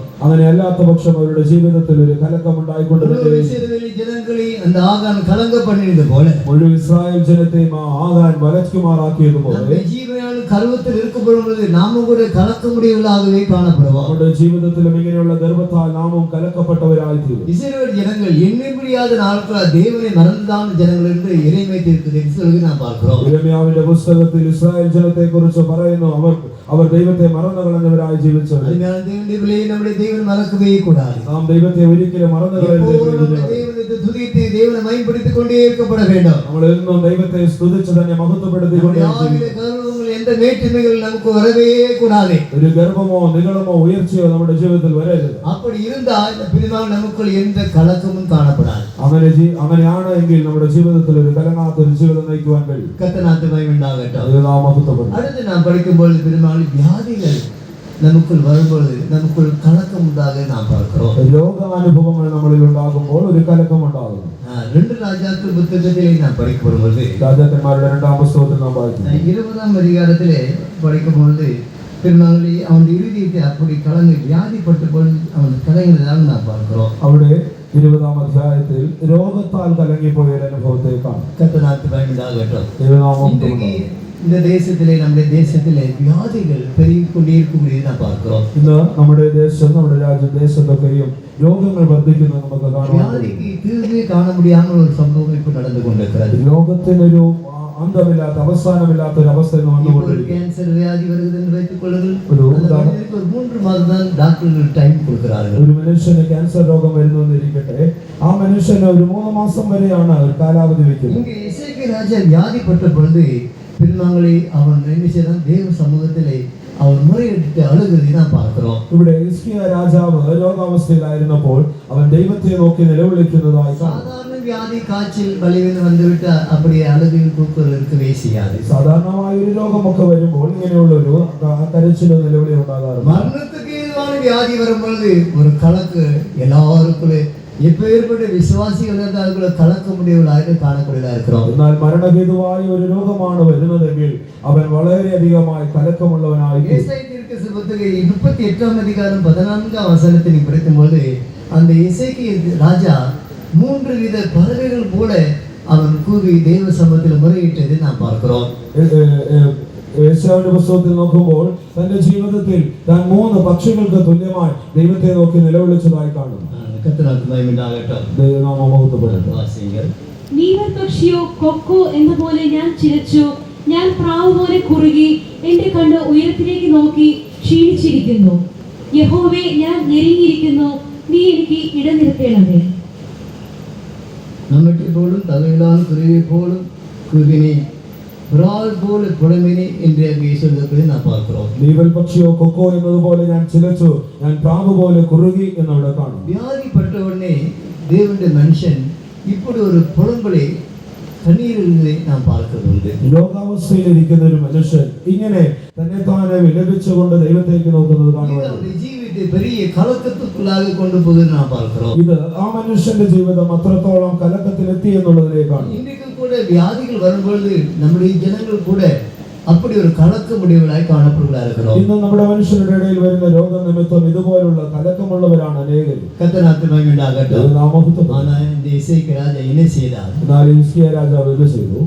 தீர்க்கதரிசி வந்து சொன்ன உடனே அவன் சொதோற்புற பக்கமாக திரும்பி அழுது கண்ணீரிட்டதை நாம் பார்க்கிறோம். ഒരു പ്രവാചകൻ തന്റെ അടുക്കൽ വന്ന് സംസാരിച്ചപ്പോൾ താൻ ഭിത്തിക്ക് നേരെ തിരിഞ്ഞ്, ചുവരിന് നേരെ തിരിഞ്ഞ് കരഞ്ഞുകൊണ്ടിരുന്നതായി കാണും. அப்படின்னா இந்த ஜெபம் உடனே ஆண்டவர் கேட்டதாக வேதம் சொல்கிறது. അങ്ങനെ അവന്റെ പ്രാർത്ഥന ഉടനെ തന്നെ സ്വർഗം കേട്ടു എന്ന തിരുവചനം കാണും. கர்த்தருக்கு மகிமை உண்டாகட்டும். நம்முடைய வியாதி நேரத்தில் கூட நாமும் கூட இப்படி ஆண்டவர் தான் நோக்கி பார்க்க வேண்டும். മനുഷ്യരെയോ മറ്റു പരിഹാരങ്ങളെയോ നാം തേടി പോകவே കൂടാതെ. നമ്മുടെ ജീവിതം രോഗാനുഭവത്തോടെ എത്തുമ്പോൾ നാം മനുഷ്യരെ അല്ല, ദൈവത്തെ തന്നെ നോക്കുന്നവരാകണം. ആസ രാജ അനേക വർഷങ്ങൾ രാജാവാக കാണപ്പെട്ടാലും കൂടെ ആസ തന്റെ ജീവിതത്തിൽ അനേക നാളുകൾ രാജാവായി ജീവിച്ചിരുന്നെങ്കിലും അവരുടെ വ്യാധി കണ്ടുകൊണ്ട് പരിഹാരം തേടി പോണതാണ് നാം പഠിக்கிறோம். തന്റെ ജീവിതത്തിൽ വന്നതായ രോഗം നിമിത്തം പരിഹാരത്തിനുമായി മറ്റുള്ളവരെ അന്വേഷിച്ചു പോകും. അങ്ങനെ ദൈവത്തിലെ നമ്മുടെ പരിഹാരം നമ്മുടെ ആണ്ടവരായ യേശു ക്രിസ്തുവായി കാണപ്പെടുகிறார். നമ്മുടെ രോഗത്തിന് ശമനം നൽകി തരുന്ന നമ്മുടെ കർത്താവായ യേശു ക്രിസ്തുവാണ്. അസ്തമാന പൊழுது വ്യാധിസர்கள் படுக்கையிலேயும் பெருமாள் பிசாசு பிடித்தவர்களாம் கொண்டு அவர் தம்முடைய வார்த்தையினாலே அவர்களை துரத்தினார் என்று நாம் பார்க்கிறோம். കർത്താവായ യേശു ക്രിസ്തുവിന്റെ ജീവിതാനുഭവത്തിൽ അനേക രോഗം ബാധിച്ചവരെയൊക്കെയും തന്റെ അടുക്കൽ കൊണ്ടുവരുമ്പോൾ താൻ തന്റെ വാക്കിനാൽ അവരെ സൗഖ്യമാക്കി എന്ന് കാണും. ஏனென்றால் நம்முடைய தேவன் கூப்பிடு சத்தத்தை கவனமாய் கேட்கக்கூடிய தேவனாக இருக்கிறார். എന്നാൽ തന്നെ നോക്കി നിലവിളിക്കുന്നവരുടെ ശബ്ദത്തിന് അവൻ ചെവി കൊടുക്കുന്നവൻ എന്ന് കാണും. യേശയ്യാ தீர்க்கதரிசி புத்தகம் 30-ാം അധികാരം 19-ാം വചനത്തിലെ നാം அப்படி പഠിக்கிறோம். യേശയ്യാവിന്റെ പുസ്തകം 30-ാം അധ്യായത്തിന്റെ 19-ാം വാക്യത്തിൽ നാം അത് കാണും. சீயோனில் சேர்ந்த ஜனங்கள் எருசலேமில் வாசிப்பார்கள், நீ அழுது கொண்டிருக்கிறாய் உன் கூப்பிட்டு சத்தத்தை கேட்டவுடனே ഒരുക്കമായി இருங்க, அவர் உனக்கு பதில் தருவான் என்று எழுதப்பட்டிருக்கிறது. യെരൂശലേമായ സിയോൻ നിവാസികളെ, ഇനി കരഞ്ഞുകൊണ്ടിരിക്കേണ്ട, നിങ്ങളുടെ നിലവിളിയുടെ ശബ്ദത്തിങ്കൽ അവന് നിശ്ചയമായിട്ടും കരുണ തോന്നുമെന്ന് വചനം. നമ്മുടെ വ്യാധി നേരത്തിലെ നാം ആண்டവരെ தான் நோக்கி பார்க்கப்பட வேண்டும். നമ്മുടെ രോഗാവസ്ഥയിൽ നമ്മൾ ദൈവത്തെ നോക്കി കാണും. அப்படி வியாதி நேரத்தில் அப்படி நோக்கி பார்த்தா என்ன സംഭവിக்கிறது? നമ്മുടെ രോഗാവസ്ഥയിൽ അങ്ങനെ ദൈവത്തെ നോക്കിയാൽ എന്ത് നമുക്ക് കിട്ടും? നമ്മുടെ അക്രമങ്ങളെല്ലാം മன்னித்து നമ്മുടെ വ്യാധികളെല്ലാം ദൈവൻ ഗുണമാക്കக்கூடிയവരാக இருக்கிறார். നമ്മുടെ രോഗങ്ങളെല്ലാം, നമ്മുടെ ജീവിത പാപങ്ങളെല്ലാം ക്ഷമിച്ച് നമ്മുടെ രോഗങ്ങളെയൊക്കെ അവൻ സൗഖ്യമാക്കുന്നവനാണ്. സംഗീത പുസ്തകം 103-ാം സംഗീതം 3-ാം വചനത്തിലെ നാം அப்படி പഠിக்கிறோம். സങ്കീർത്തനം 103-ന്റെ 3-ാം വാക്യത്തിൽ നാം അത് കാണുന്നു. അവൻ നിന്റെ അകൃത്യമൊക്കെയും മോചിക്കുന്നു, നിന്റെ സകല രോഗങ്ങളെയും സൗഖ്യമാക്കുന്നു. அவர் உன் அக்கிரமங்களை எல்லாம் மன்னித்து உன் நோய்களை எல்லாம் குணமாக்கி. அவர் உன் அக்கிரமங்களெல்லாம் மன்னித்து உன் நோய்களெல்லாம் ஆண்டவர் குணமாக்கக்கூடியவராக இருக்கிறார். അവൻ നിന്റെ അകൃത്യമൊക്കെയും മോചിക്കുന്നു, നിന്റെ സകല രോഗങ്ങളെയും സൗഖ്യമാക്കുന്നു. നമുക്ക് ഇപ്പോഴെപ്പോഴും എന്ത് വ്യാധി இருந்தாலும் நாம் ஆண்டவரை தான் நோக்கி பார்ப்போம் என்றால் பெருமாள் நம்முடைய அக்கிரமங்களெல்லாம் மன்னிக்கிறார், നമ്മുടെ നോയ് എല്ലാവരും ഗുണമാക്കக்கூடிയവരായി കാണപ്പെടുகிறாർ. നമ്മുടെ ജീവിതത്തിൽ, നമ്മുടെ രോഗാവസ്ഥയിൽ നല്ലവനായ ദൈവത്തെ നോക്കി കാണുന്നുവെങ്കിൽ നമ്മുടെ അകൃത്യങ്ങളൊക്കെയും അവൻ ക്ഷമിച്ച് നമ്മുടെ സകല പാപങ്ങളെയും നമ്മുടെ ജീവിതത്തിൽ നീക്കിക്കളയും. 1 സാമുവേൽ പുസ്തകം 30-ാം അധികാരത്തിൽ നാം പഠിക്കുമ്പോൾ 1 സാമുവേലിന്റെ പുസ്തകം 30-ാം അധ്യായത്തെ വായിക്കും. அங்கே ஒரு எகிப்தியன் வியாதி 3 நாள் வியாதிப்பட்டிருந்ததை நாம் பார்க்கிறோம். അവിടെ ഒരു ഇസ്രായേലിയൻ 3 ദിവസം രോഗക്കിടക്കയിലായിരുന്നതിനെ കാണാം. அவனுடைய எஜமான் அவனை கைவிட்டான் என்று எழுதப்பட்டிருக்கிறது. അവന്റെ യജമാനൻ അവനെ കൈവിട്ടു. கர்த்தரால் மகிமையுண்டாகட்டும். ദൈവനാമത്തിന് മഹത്വം ഉണ്ടാകട്ടെ. அந்த எஜமான் கைவிடக்கூடிய நம்முடைய எஜமான் நம்முடைய ஆண்டவர் நம்மை கைவிடவே மாட்டார் என்று வாக்கு பண்ணியிருக்கிறார். അവലേക്ക് കൈവിട്ടാലും ശരി, നമ്മുടെ കർത്താവ് നമ്മുടെ ഒരിക്കലും നമ്മെ കൈവിടാത്തവനാണ്. ஆனாலே நம்முடைய வியாதி நேரத்திலே தேவன் என்னை கைவிட மாட்டார் என்ற விசுவாசம் நமக்கு தேவையாக இருக்கிறது. നമ്മുടെ രോഗാവസ്ഥയിൽ നമ്മുടെ കർത്താവിനെ കൈവിടുകയില്ല എന്നുള്ളൊരു വിശ്വാസമുള്ളവരായിരിക്കും. கர்த்தரால் மகிமையுண்டாகட்டும். ദൈവനാമത്തിന് മഹത്വം 1 ഉണ്ടാകട്ടെ. சாமுவேல் புத்தகம் 30-ஆம் அதிகாரத்திலே அந்த வசனத்தை வாசிப்போம். 1 സാമുവേൽ പുസ്തകം 30-ാം അധ്യായത്തിലെ ഭാഗം 13-ാം വാക്യം. ദാവീദ് അവനോട്, നീ ആരുടെ ആൾ, എവിടുത്തുകാരൻ എന്ന് ചോദിച്ചതിന് അവൻ, ഞാൻ ഒരു മിസ്രയീമി ബാല്യക്കാരൻ, ഒരു അമാലേക്കിന്റെ ഭൃത്യൻ. 3 ദിവസം മുമ്പേ എനിക്ക് ദീനം പിടിച്ചതുകൊണ്ട് എന്റെ യജമാനൻ എന്നെ ഉപേക്ഷിച്ചു കളഞ്ഞു. தாவீது அவனை நோக்கி, நீ யாருடையவன், நீ எவ்விடத்தான் என்று கேட்டதற்கு அவன், நான் ஒரு அமலேக்கியனுடைய வேலைக்காரனாகிய எகிப்து தேசத்து பிள்ளையாண்டான். 3 நாளைக்கு முன் நான் வியாதிப்பட்ட போது என் எஜமான் என்னை கைவிட்டார். நான் 3 நாளைக்கு முன்பு வியாதிப்பட்ட பொழுது என் எஜமான் என்னை கைவிட்டார் என்று சொல்கிறார். ഞാൻ 3 ദിവസം മുൻപ് ദീനക്കിടക്കയിലായതുകൊണ്ട് എന്റെ യജമാനൻ എന്നെ ഉപേക്ഷിച്ചു പോയി. നമ്മുടെ യജമാൻ யார்? നമ്മുടെ യജമാനൻ ആരാണ്?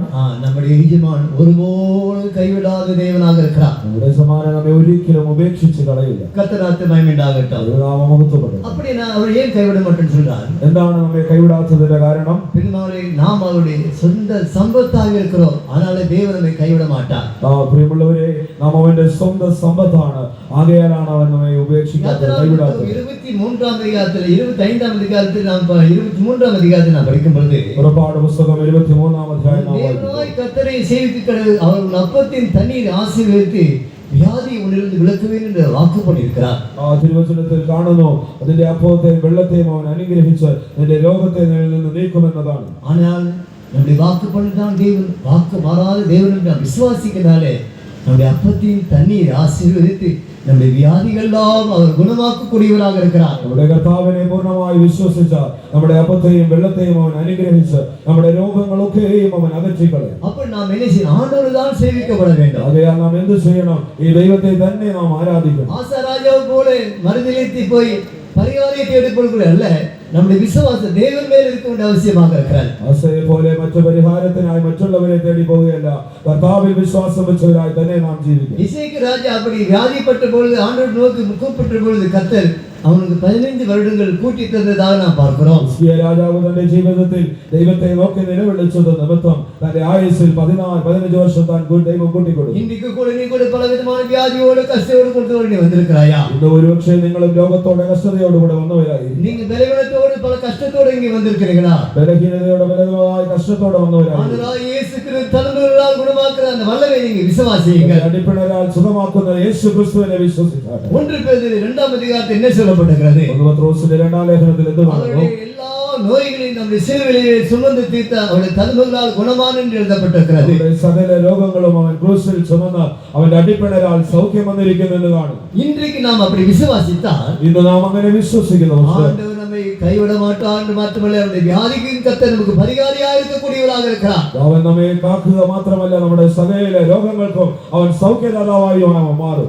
இன்றைக்கு எத்தனை பேர் விசுவாசிக்கிறீர்கள்? എത്ര പേർ വിശ്വസിക്കുന്നു? பின்னாலே மரணத்திற்கான வியாதி நேரத்தில் கூட நாம் ஆண்டவரை நோக்கி தான் கூப்பிட வேண்டும். മരണകരമായ അനുഭവം രോഗത്തിന് ഇടക്കയിൽ പോലും നിങ്ങൾ ദൈവത്തെ നോക്കി നിലവിളിക്കണം. നമ്മുടെ മധ്യത്തിലെ സാക്ഷരൻ സഹോദരന്റെ வாழ்க்கை അവരുടെ തായ്ക്ക് സംഭവിച്ചதை നാം കേട്ടോ. നമ്മുടെ മധ്യേ സാക്ഷി പറഞ്ഞ സഹോദരന്റെ മാതാവിന് സംഭവിച്ചത് നാം കേട്ടല്ലോ. கர்த்தர் பெரிய அற்புதத்தை செய்திருக்கிறார். ദൈവം വലിയൊരു അത്ഭുതമാണ് അത് ചെയ്തത്. இன்றைக்கு നമ്മുടെ தேவன் ஜீவிக்கக்கூடியவராக இருக்கிறார். നമ്മുടെ കർത്താവ് ഇന്നും ജീവിക്കുന്നവനായിരിക്കും. அவர் நேற்று இன்று என்று மாறாத தேவனாக இருக்கக்கூடியவராக இருக்கிறார். അവൻ ഇന്നലെയും ഇന്നും എന്നേക്കും മാറാത്തവനത്രേ. ஆனால் நம்முடைய வியாதி நேரத்தில் நாம் மனுஷனையோ எந்த பரிகாரை தேடி போகல, ஆண்டவரை தேடி வர வேண்டிய அவசியமாக இருக்கிறது. നമ്മുടെ രോഗക്കിടക്കയിൽ നമ്മുടെ വൈയായികയിൽ ആ മനുഷ്യനെ അല്ല ദൈവത്തെ മാത്രം തേടി പോകണം. അവൻ கைவிடுவான், நம்முடைய ஆண்டவர் கைவிடவே மாட்டார். ഈ മനുഷ്യൻ നമ്മെ കൈവിട്ടെന്ന് വരാം, എന്നാൽ നമ്മുടെ കർത്താവ് ഒരിക്കലും കൈവിടില്ല. கர்த்தருக்கு பயமுண்டாகட்டும். ദൈവനാമഹത്വപ്പെടും. அந்த கைவிடாத குறித்து பல 3 இடங்கள் முக்கியமாக சொல்லப்படுகிறது. ഈ കൈവിടില്ല ഉപേക്ഷിക്കുകയില്ല എന്നുള്ള അനുഭവത്തെ തിരുവചനത്തിൽ 3 ഭാഗത്തിൽ വ്യക്തമായി പറയുന്നു. யோசுவாவின் புத்தகம் 1ஆம் அதிகாரத்தில் சொல்லப்படுது, இந்த நியாயப்பிரமாண புத்தகத்தில் நடந்தால் அவர் உன்னை விட்டு விலக மாட்டார் என்று சொல்லப்படுகிறது. യോശുവയുടെ പുസ്തകത്തിൽ ആദ്യം കാണുവാൻ കഴിയുന്നു, ഈ പ്രമാണം അനുസരിച്ച് ജീവിച്ചാൽ അവൻ നിന്നെ വിട്ടു മാറുകയില്ല എന്നതാണ്. உபாகம் 31ஆம் அதிகாரத்தில் 8ஆம் வசனத்தில் நான் உன்னை விட்டு விலகுவதில்லை என்று கைவிடும் என்று அவர் சொல்கிறார். ആവർത്തന പുസ്തകം 33ആം അധ്യായത്തിൽ 8ആം വാക്യത്തിൽ കാണുന്നു, ഞാൻ നിന്നെ കൈവിടുകയില്ല ഉപേക്ഷിക്കുകയില്ല എന്ന്. எபிரேயர் நிருபத்திலே 13ஆம் அதிகாரத்தில் புதிய ஏற்பாட்டிலே கூட அப்படி எழுதப்பட்டிருக்கிறது. പുതിയ നിയമപുസ്തകം എബ്രായർക്ക് എഴുതിയ ലേഖനം 13ആം അധ്യായത്തിലും ഇത് തന്നെ എഴുതപ്പെട്ടിരിക്കുന്നത് കാണാം. நம்முடைய தேவனுடைய பிள்ளைகள் வியாதி நேரத்திலே நம்முடைய தேவன் என்னை கைவிட மாட்டார் என்று இருப்பீடா, உங்களுக்கு கலக்கமே இருக்காது. வியாதி நேரத்தில் கலக்கமே இருக்கக்கூடாது என்று காணப்படுகிறது. പ്രിയമുള്ളവരെ, നമ്മുടെ രോഗക്കിടക്കയിൽ എന്റെ കർത്താവിനെ കൈവിടില്ല ഉപേക്ഷിക്കില്ല എന്നുള്ളൊരു തീരുമാനത്തോടെ ജീവിച്ചാൽ ഒരിക്കലും നമ്മുടെ ഹൃദയം കലങ്ങിപ്പോകില്ല. கர்த்தருக்கு மகிமையுண்டாகட்டும். ദൈവനാമത്തെ அந்த இசைக்கு ராஜா 3 பறவைகளை போல அவன் கூப்பிட்டதாக அங்கே சொல்லப்படுகிறது. അവിടെ ഹിസ്കിയ രാജാവ് 3 പക്ഷികളെ പോലെ നിലവിളിച്ചതായി കാണുന്നു. கர்த்தருக்கு மகிமையுண்டாகட்டும். ദൈവനാമത്തിന് മഹത്വം ഉണ്ടാകട്ടെ. ஏனென்றால் அப்படிப்பட்ட ஒரு சூழ்நிலை நமக்கு வரும்பொழுது நாம் தெய்வத்தை தான் நோக்கி கூப்பிட வேண்டும். നമ്മുടെ ജീവിതത്തിൽ അങ്ങനെയുള്ള സാഹചര്യങ്ങൾ വരുമ്പോൾ നാം ദൈവത്തെ നോക്കി നിലവിളിക്കുന്നവരാണ്. அப்படி இருந்தால் நமக்கு கலக்கமே இருக்காது. അങ്ങനെയാണെങ്കിൽ നമ്മളിൽ ഒരിക്കലും ഒരു நமக்கு எந்த பயம் இருக்காது. ഒരു രോഗക്കിടക്കയിലും ഒരു ഭയം എന്നതുണ്ടാവില്ല. எந்த போராட்டங்கள் இருந்தால் நமக்கு பயமே காணப்படாது. ഏത് സാഹചര്യങ്ങൾ വരട്ടെ ഭീതി എന്നത് അടുക്കില്ല. ஆனால் நாம் என்ன செய்யப்பட வேண்டும்? അതിനാൽ നാം എന്ത് ചെയ്യണം? நாம் விசுவாசித்திருக்கிறவர் இன்னார் என்று அறிந்திருக்கிற அந்த விசுவாசத்தோடு நாம் ஜீவிக்கப்பட வேண்டும். ഞാൻ വിശ്വസിക്കുന്നവൻ ഇന്നാരെന്ന് അറിയുന്നു എന്നുള്ള ആ വിശ്വാസ ഉറപ്പോടെ ജീവിക്കും. கர்த்தருக்கு மகிமையுண்டாகட்டும். ദൈവനാമത്തിന് മഹത്വം ഉണ്ടാകും. அடுத்து நாம் படிக்கும்பொழுது கலக்கம் வருவது காரணம் என்றால், അടുത്തത് കലക്കത്തിന്റെ മറ്റൊരു കാരണം, பெருமாளே சவுலுக்குள்ளே கர்த்தருடைய ஆவி விலகின உடனே அவன் கலங்கினவனாய் காணப்பட்டான் படிக்கிறோம். ശൗലിന്റെ ജീവിതത്തിൽ ദൈവത്തിന്റെ ആത്മാവ് തന്നിൽ നിന്നും വിലകിപ്പോയപ്പോൾ അവൻ അധികമായ കലക്കമുള്ളവനായി തീർന്നെന്ന് കാണും. 1 சாமுவேல் புத்தகம் 16ஆம் அதிகாரம் 14ஆம் வசனத்திலே நாம் அப்படி படிக்கிறோம். ശമൂവേലിന്റെ 1-ാം പുസ്തകം 14ആം അധ്യായത്തിലെ 14ആം വാക്യത്തിൽ നാം അത് കാണുന്നു. എന്നാൽ യഹോവയുടെ ആത്മാവ് ശൗലിനെ വിട്ടുമാറി യഹോവ അയച്ച ഒരു ദുരാത്മാവ് അവനെ ബാധിച്ചു. கர்த்தருடைய ஆவி சவுலை விட்டு நீங்கினார். கர்த்தரால் வரவிடப்பட்ட ஒரு பொல்லாத ஆவி அவனை கலங்க பண்ணி கொண்டிருந்தது. கர்த்தருக்கு மகிமை உண்டாகட்டும். தேவநாமத்திற்கு மகத்துவம் உண்டாகட்டும். இங்கே நாம் படித்துதான் இந்த வேத பகுதியிலே கர்த்தருடைய ஆவி அவனை சபலை விட்டு நீங்கினான். கர்த்தரால் விடப்பட்ட ஒரு பொல்லாத ஆவி அவனை கலங்க பண்ணி கொண்டே இருந்தது நாம் பார்க்கிறோம். അവിടെ യഹോവയുടെ ആത്മാവ് അവന്റെ മേൽ നിന്ന് നീങ്ങി ആകയാൽ ഒരു അശുദ്ധാത്മാവ് അവനെ ബാധിച്ചുകൊണ്ടിരുന്നത് കാണും. இன்றைக்கு கூட அபிஷேகம் என்றதான தேவனுடைய பிள்ளைகள் பரிசுத்த அபிஷேகத்தை தேவன் வல்லமை இழந்து போனாலே இப்படிப்பட்ட ஒரு பொல்லாத ஆவி അനേകർക്കുള്ള കലക്കം ഉണ്ടായിക്കൊണ്ടിരിക്കുന്നതായ ഇന്ന് ദൈവം നൽകി തന്നതായ നല്ല ആത്മാവിനെ തകർത്തു കളഞ്ഞത് കൊണ്ട് ഇല്ലാതാക്കിയത് കൊണ്ട് അനേകരുടെ ജീവിതം ഇങ്ങനെ ബാധിക്കപ്പെട്ട ഒരു അവസ്ഥയിൽ കാണുവാൻ കഴിയും. ദൈവനാമത്തിന് മഹത്വം. സൗൽ ദൈവത്തിന്റെ അഭിഷേകത്തെ പെറ്റ പൊഴുത് ഈ ശൗൽ ദൈവത്തിന്റെ ആത്മാവിനെ പ്രാപിച്ചപ്പോൾ എന്ത് സംഭവിച്ചു? പിന്നാളിൽ സാമുവേൽ വിട്ട് അവൻ വെളിയെ വന്ന ഉടനെ അവന് വേറെ മനുഷ്യനായി ആണ്ടവർ മാറ്റിവിട്ടാൻ. അവൻ ശമൂവേലിന്റെ അടുക്കൽ നിന്ന് പുറത്തു വന്നപ്പോൾ വേറൊരു മനുഷ്യനെ പോലെ അവനെ മാറ്റി. ദൈവനാമത്തിന് മഹത്വം. 1 സാമുവേൽ പുസ്തകം 10-ാം അധികാരം 6-ാം വചനത്തിലെ നമ്മൾ അത് പഠിக்கிறோம். 1 ശമൂവേലിന്റെ പുസ്തകം 10-ാം അധ്യായത്തിന്റെ 6-ാം വാക്യത്തിൽ നാം അത് കാണും. യഹോവയുടെ ആത്മാവ് ശക്തിയോടെ നിന്റെ മേൽ വന്നിട്ട് നീയും അവരോടുകൂടെ പ്രവചിക്കുകയും ആൾ മാറിയതുപോലെ ആയിത്തീരുകയും ചെയ്യും. அப்பொழுது கர்த்தருடைய ஆவி உன்மேல் இறங்குவார், நீ அவர்களோட கூட தீர்க்க தரிசனம் சொல்லி வேறு மனுஷனாவாய். கர்த்தருடைய ஆவி அவனுக்குள் வந்த உடனே அவன் ஒரு வேறு மனுஷனாக கர்த்தர் மாற்றிவிட்டார். കർത്താവിന്റെ ആത്മാവ് ദൈവത്തിന്റെ ആത്മാവ് അവന്റെ മേൽ വന്നപ്പോൾ ആൾ മാറിയതുപോലെ വേറൊരു മനുഷ്യനെ പോലെ അവൻ മാറി. ஆனால் இப்பொழுது வேறு மனுஷனாயில்லை, இப்பொழுது பொல்லாத ஆவி இந்த சகோதரி கலந்து கொண்டிருக்கிறது நான் பார்க்கிறோம். ഇപ്പോൾ ഈ ദുഷ്ടാത്മാവ് അവന്റെ മേൽ ബാധിച്ചപ്പോൾ അവൻ വേറൊരു മനുഷ്യനെ പോലല്ല ഒരു ദുഷ്ടനായി തന്നെ കാണുവാൻ കഴിയും. தேவனுடைய பிள்ளையே, இந்த நாட்களில் நம்ம பெற்ற அபிஷேகத்தை நாம் இழந்து போயிட்டோமா?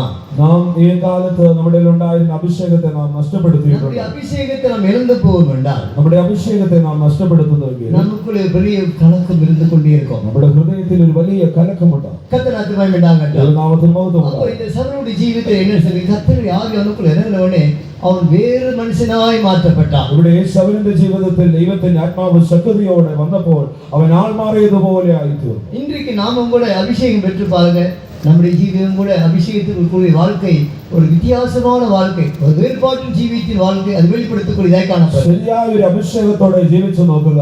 ഒരു ദൈവത്തെ പ്രസാദിപ്പിച്ച് ഒരു വ്യത്യസ്തമായ ആൾ മാറിയതുപോലുള്ള ഒരു ജീവിതത്തിൽ നമുക്ക് ജീവിക്കാൻ കഴിയും. அப்படி வரும்போது என்ன செய்கிறது? வேறு மனுஷன் அர்த்தம் என்ன? ஒரு புதிய மனுஷனாய் கர்த்தர் இந்த சவுலை ஆண்டவர் மாற்றி விட்டார்.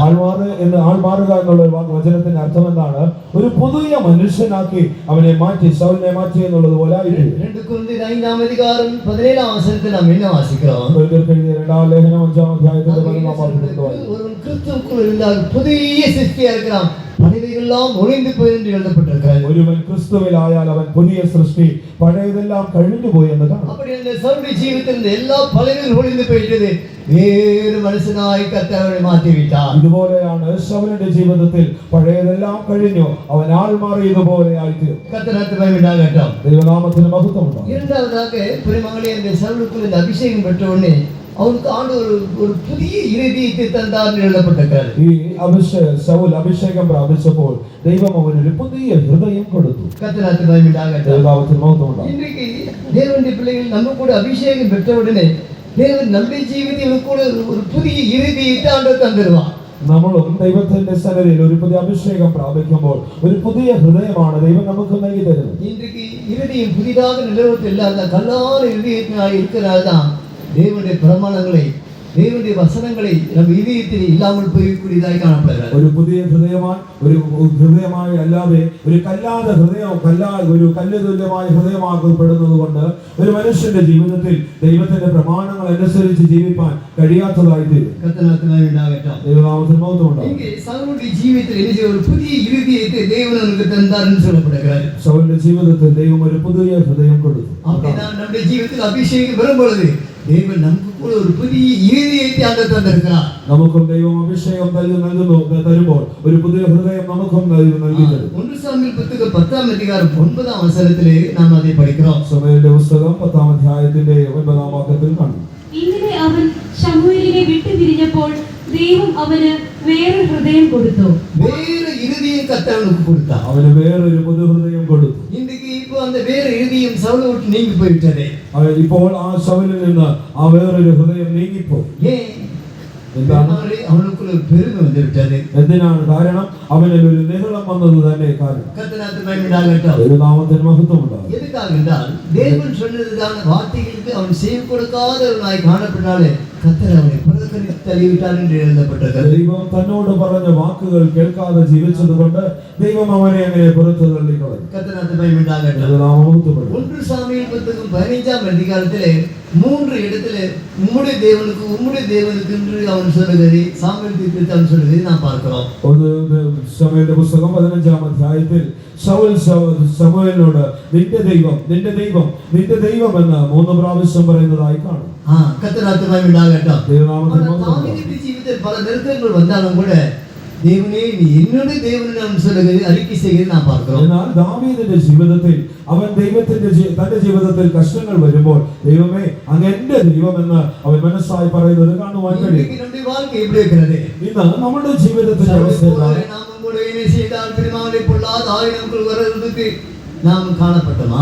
ശൗലിന്റെ ജീവിതം പോലെയുള്ള ഒരു ജീവിതമാണെങ്കിൽ ദുഷ്ടാത്മാവ് ബാധിച്ചതായ ഒരു അനുഭവത്തിൽ നാം കാണപ്പെട്ടു. ശൗലെ പോലെ കീഴ്പടിയാവുന്ന வாழ்க்கை നമ്മുടെ ജീവിതത്തിൽ വന്നു വിട്ടതാ? ശൗലിനെ പോലെ അനുസരണമില്ലാത്ത ഒരു ജീവിതം നമ്മുടെ ജീവിതത്തിൽ വന്നു. அப்படியே என்ன செய்யும்? ஒரு பொல்லாத ஆவி உன் இதயத்தை கலங்கப்படிக்கொண்டே இருக்கும். അങ്ങനെ എന്നാൽ ഒരു ദുഷ്ടാത്മാവ് നമ്മുടെ ഹൃദയത്തെ കലക്കിക്കൊണ്ടിരിക്കും. கர்த்தருக்கு மகிமையுண்டாகட்டும். ദൈവനാമത്തിന് മഹത്വം ഉണ്ടാകട്ടെ. தேவனுடைய ஆவி நம்மை செம்மையான பாதையிலே தேவன் நடத்துவார் என்று எழுதப்பட்டிருக்கிறது. ദൈവത്തിന്റെ ആത്മാവ് ചൊവ്വയുള്ള മാർഗ്ഗത്തിൽ നമ്മെ നടത്തും. 143ആം സംഗീതം 10ആം വചനത്തിലെ നാം அப்படி പഠിக்கிறோம். 143ആം അധ്യായത്തിന്റെ 10ആം വാക്യത്തിൽ നമുക്കത് കാണുവാൻ കഴിയും. നിന്നെ ഇഷ്ടം ചെയ്യുവാൻ എന്നെ പഠിപ്പിക്കണമേ. നീ എന്റെ ദൈവമാകുന്നുവല്ലോ. നിന്റെ നല്ല ആത്മാവ് നേർനിരത്തിൽ എന്നെ നടത്തുമാറാകട്ടെ. உமக்கு பிரியமானதை செய்ய எனக்கு போதித்தருளும். நீரே என் தேவன். உம்முடைய நல்ல ஆவி என்னை செம்மையான வழியிலே நடத்துவாராக. கர்த்தருக்கு மகிமையுண்டாகட்டும். ദൈവനാമത്തിന് മഹത്വം ഉണ്ടാകട്ടെ. நம்முடைய நல்ல ஆவி நம்மை செம்மையான பாதையில் அவனை நடத்தக்கூடியதாக இருக்கிறார். എന്റെ നല്ല ആത്മാവ് നേർനിലത്തിൽ ഒരു നല്ല വഴിയിൽ എന്നെ നടത്തും എന്ന് പറഞ്ഞു. கர்த்தருடைய ஆவியை நாம் துக்கப்படுத்தி விட்டால் தேவனுடைய ஆவியால் நம்மை விட்டு விலகி போய்டுவார். ஒரு பொல்லாத ஆவி நம் இதயத்தை கலங்க பண்ணி கொண்டே இருக்கும். ഇങ്ങനെയുള്ള പക്ഷം ദൈവത്തിന്റെ ആത്മാവിനെ നാം ദുഃഖപ്പെടുത്തിയാൽ ദൈവം അയച്ച ആത്മാവ് നമ്മിൽ നിന്നും അകറ്റി ഒരു ദുഷ്ടാത്മാവിന്റെ പ്രവൃത്തി നമ്മിലുണ്ടാകും. அப்படிப்பட்ட அனுபவம் நமக்கு இருக்கக்கூடாதுதான் நமக்கு ஒரு நல்ல ஆவி ஆண்டவர் தந்திருக்கிறார். അങ്ങനെയുള്ള അനുഭവങ്ങൾ വരുതരുത് എന്നുള്ളതിനാണ് ദൈവം ഒരു നല്ല ആത്മാവിനെ നമ്മിൽ നൽകിയിരിക്കുന്നത്. புத்தகம் 2ஆம் அதிகாரம் 27ஆம் வசனம் என்ன சொல்கிறது? യോഹന്നാന്റെ പുസ്തകം 2ആം അധ്യായത്തിന്റെ 27ആം വാക്യം அபிஷேகம் நமக்குள்ள இருக்குன்னு அவர் சொல்கிறார். അവനാൽ പ്രാപിച്ച അഭിഷേകം നമ്മിൽ വസിക്കുന്നത് കാണാം. ஒருவர் நமக்கு போதிக்க வேண்டியதில்லை. ആരും നിനക്ക് ഉപദേശിക്കേണ്ടതില്ല. அவரே நமக்கு அந்த பரிசுத்த ஆவியானவரே நமக்கு போதித்து நடத்துவார் என்று எழுதப்பட்டிருக்கிறது. ആത്മാവ് തന്നെ സകലവും നിനക്ക് ഉപദേശിച്ച് നിന്നെ നടത്തും. இந்த நாட்களில் நம்முடைய ஜீவியத்தை நாம் பொல்லாத ஆவி விடங்கொடுப்பு கொண்டால் பரிசுத்த ஆவியார் நம்மை போதித்து நடத்தவே மாட்டார். നാം ഈ ജീവിതാനുഭവത്തെ അന്യശക്തിക്ക് ഇടപെടുത്ത് ജീവിക്കുന്നുവെങ്കിൽ ദൈവത്തിന്റെ ആത്മാവ് ദൈവശക്തി നമ്മെ നടത്തില്ല. கர்த்தருக்கு மகிமையுண்டாகட்டும். ദൈവത്തിന്റെ നാമം 51ஆம் சங்கீதம் 11ஆம் வசனத்திலே சங்கீதக்காரர் என்ன சொல்கிறார்? 51ആം അധ്യായത്തിൽ സങ്കീർത്തനം 51ന്റെ 11 എന്ത് കാണുന്നു? அப்படியே தேவ சமூகத்தை வாஞ்சிக்கிறவர்கள் பரிசுத்த ஆவிக்குள்ளாகவே தன் ஜீவியத்தை காத்துக் கொள்வார்கள். ദൈവത്തിന്റെ ആത്മാവിനെ ആഗ്രഹിക്കുന്നവർ വിശുദ്ധതയിൽ തന്നെ ജീവിച്ചുകൊള്ളും.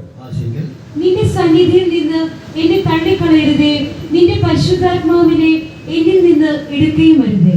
உமது சமூகத்தை விட்டு என்னை தள்ளாமலும் உமது பரிசுத்த ஆவியை என்னிடத்திலிருந்து எடுத்துக்கொள்ளாமலும் இரும். உம்முடைய சமூகத்தை விட்டு என்னை தள்ளாமலும் உம்முடைய பரிசுத்த ஆவியை என்னிடத்தில் எடுத்துக்கொள்ளாமல் இருக்குன்னு படிக்கிறோம். നിന്റെ സന്നിധിയിൽ നിന്നെ തള്ളിക്കളയാതെയും നിന്റെ പരിശുദ്ധാത്മാവിനെ എന്നിൽ നിന്ന് എടുത്തു കളയാതെയും ഇരിക്കണമെന്ന് വായിക്കും. அப்படின்னா நம்முடைய ஜீவிதத்தில் தேவ சமூகத்தை வாஞ்சிக்கிறவர்கள் பரிசுத்த ஆவியை நம்மை விட்டு விலகவே மாட்டார். അങ്ങനെ ആഗ്രഹിച്ച് ജീവിക്കുന്നവരുടെ ജീവിതത്തിൽ പരിശുദ്ധാത്മാവ് വിട്ട് വിലകുകയില്ല. காரணம் என்ன? പരിശുദ്ധാത്മാവ് നമ്മിൽ നിന്ന് മാറുവാൻ കാരണം എന്താ? சமூகத்தை அசட்டை செய்கிறது.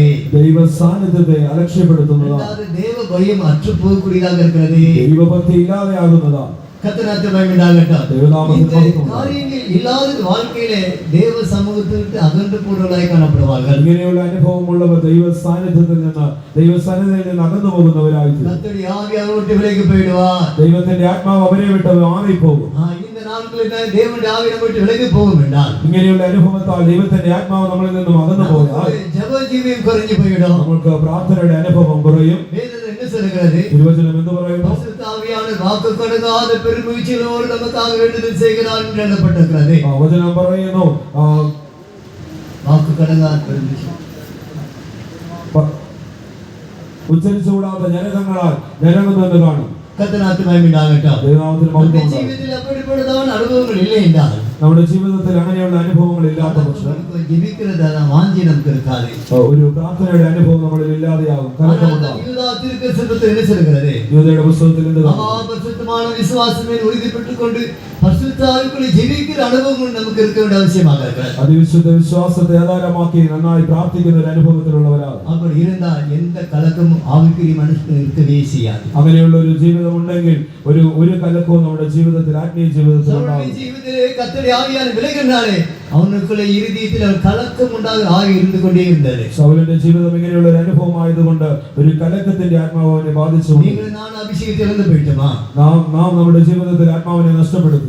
இல்ல பரிசுத்த ஆவியானவர் நமக்குள் இருக்கிறாரா? പരിശുദ്ധാത്മാവ് നമ്മളിൽ ഉണ്ടോ? இன்றைக்கு நீங்க அழுது புலம்பி மறுபடியும் அந்த அபிஷேகத்தை புதுப்பித்துக் கொள்ளுங்கள். കരഞ്ഞ നിലവിളിച്ച അഭിഷേകത്തെ നിങ്ങൾ പുതുപ്പിച്ചുകൊള്ളും. கர்த்தருக்கு மகிமை உண்டாகட்டும். அப்படி இருந்தால் நம்ம இருதயம் கலக்கமே காணப்படவே செய்யாது. അങ്ങനെയാണെങ്കിൽ നമ്മുടെ ഹൃദയത്തിൽ ഒരു കലക്കമുണ്ടാകും. கர்த்தருக்கு மகிமை உண்டாகட்டும். ദൈവനാമത്തിന് മഹത്വം. ஆண்டவராகிய இயேசு கிறிஸ்து லூக்காவின் சுவிசேஷத்தில் என்ன சொல்கிறார்? ലൂക്കോസിന്റെ സുവിശേഷത്തിൽ യേശുക്രിസ്തു പറയുന്നു 21-ാം അധ്യായം 34-ാം വചനത്തെ വാസിക്കുക. 21-ാം അധ്യായത്തിന്റെ 34-ാം വാക്യം. നിങ്ങളുടെ ഹൃദയം അതിഭക്ഷണത്താലും മദ്യപാനത്താലും ഉപജീവന ചിന്തകളാലും ഭാരപ്പെട്ടിട്ട് ആ ദിവസം നിങ്ങൾക്ക് പെട്ടെന്ന് കണി പോലെ വരാതിരിപ്പാൻ സൂക്ഷിച്ചുകൊള്ളുവിൻ. உங்கள் இருதயங்கள் பெருந்திண்டினாலும் வெறியினாலும் லௌகிக கவலைகளினாலும் வாரமடையாதபடிக்கும் நீங்கள் நினையாத நேரத்தில் அந்த நாள் உங்கள் மேல் வராதபடிக்கும் எச்சரிக்கையாயிருங்கள். கர்த்தருக்கு மகிமை உண்டாகட்டும். ദൈവനാമത്തിന് മഹത്വം ഉണ്ടാകും. உங்கள் இருதயம் பெருந்திண்டினால் லௌகிக கவலையினால் பாரமடையாதும் என்று எழுதப்பட்டிருக்கிறது. നമ്മുടെ ഹൃദയം അതിഭക്ഷണത്താലും മദ്യപാനത്താലും ഉപജീവന ചിന്തകളാലും മാറ്റപ്പെടരുത്. இன்றைக்கு அநேகருடைய வாழ்க்கையிலே இந்த வேத வசனங்கள் ஆவிக்குரிய ஜனங்களுடைய ஜீவிதத்திலே இது காணப்படக்கூடியதாக இருக்கிறது. ഇന്ന് അനേകരുടെ ആത്മീയ ജീവിതത്തിൽ ഈ അനുഭവങ്ങളുണ്ട്. ஏனென்றால் அநேகருடைய ஜீவியங்கள் தங்கள் இருதயத்திலே பெருந்திண்டியினாலும் வெறியினாலும் லௌகிக கவலையினாலே காணப்படுவதாக காணப்படுறாங்க. അനേക വ്യക്തികൾ ഇന്ന് നമ്മുടെ ജീവിതത്തിൽ അതിഭക്ഷണത്താലും മദ്യപാനത്താലും ഉപജീവന ചിന്തകളാലും ഒക്കെ ജീവിച്ചുകൊണ്ടിരിക്കുക. ஆவிக்குரிய ஜனங்கள் லௌகிக கவலைகள் உடையவர்களாக இந்த நாட்களில் காணப்படுறாங்க. ആത്മീയ ജീവിതം നയിക്കുന്നവർ ഉപജീവന ചിന്തകളെ കുറിച്ച് ചിന്തിച്ച് ജീവിക്കുക. லௌகிக கவலை நமக்கு இருக்க வேண்டாம் என்று வேதம் சொல்கிறது. ഉപജീവന ചിന്തകൾ നമ്മുടെ ജീവിതത്തിൽ ഉണ്ടാകരുത്. അപ്പോൾ அந்த லௌகிக கவலை நாம் விட்டுவிட வேண்டும். നമ്മൾ என்ன செய்ய வேண்டும்? ഈ ഒരു ചിന്ത നമ്മെ വിട്ട് മാറണമെങ്കിൽ എന്ത് ചെയ്യണം? முதலாவதாக பெருமாளே தன்னை விட்டு எடுப்பதால் ஒரு நல்ல பங்கை நாம் தெரிந்து கொள்ளப்பட வேண்டும். നമ്മെ വിട്ട് മാറാത്തതായുള്ള ഒരു നല്ല പങ്ക് നാം തിരഞ്ഞെടുക്കും. லூக்காவின் சுவிசேஷத்தை நீங்கள் படிக்கும்போது மார்த்தாள் மரியாளும் தானே சகோதரி 2 பேர் இருந்தது நாம் பார்க்கிறோம். ലൂക്കോസിന്റെ സുവിശേഷത്തിൽ മാർത്തയെയും മറിയയെയും കുറിച്ച് കാണുന്നു. அங்கே என்ன சொல்கிறது? இயேசு சொல்றார், மார்த்தாளே மார்த்தாளே நீ அநேக காரியங்களுக்கு கவலைப்பட்டு கலங்குகிறாய் என்று சொல்கிறார். മാർത്തയോട് പറയുന്നു, നീ പല കാര്യങ്ങളെ കുറിച്ച് കലക്കത്തിലായിരിക്കും. ஆனால் தேவையானது ஒன்றே. എന്നാൽ ആവശ്യം എന്നുള്ളത് ഒന്നത്രേ. கர்த்தருக்கு மகிமை உண்டாகட்டும். தேவனுடைய சபையானது இப்பொழுது இந்த கடைசி காலத்தில் இருக்கிற நமக்கு தேவையானது ஒன்று, அதை மட்டும் தான் தேட வேண்டிய அவசியமாக. ദൈവത്തിന്റെ സഭ ഈ അവസാന കാലത്ത് എത്തിയിരിക്കുമ്പോൾ നമുക്ക് ആവശ്യം എന്നുള്ള ആ ഒന്നിനെ തിരഞ്ഞെടുക്കണം. அப்ப அந்த தேவையானது என்ன? എന്താണ് ആവശ്യം എന്നുള്ളത്? தன்னை விட்டு எடுப்படாத ஒரு நல்ல பங்கு, നമ്മുടെ ജീവിതത്തിൽ നിന്ന് മാറ്റപ്പെടാത്ത ഒരു നല്ല പങ്കൊന്നുണ്ട്.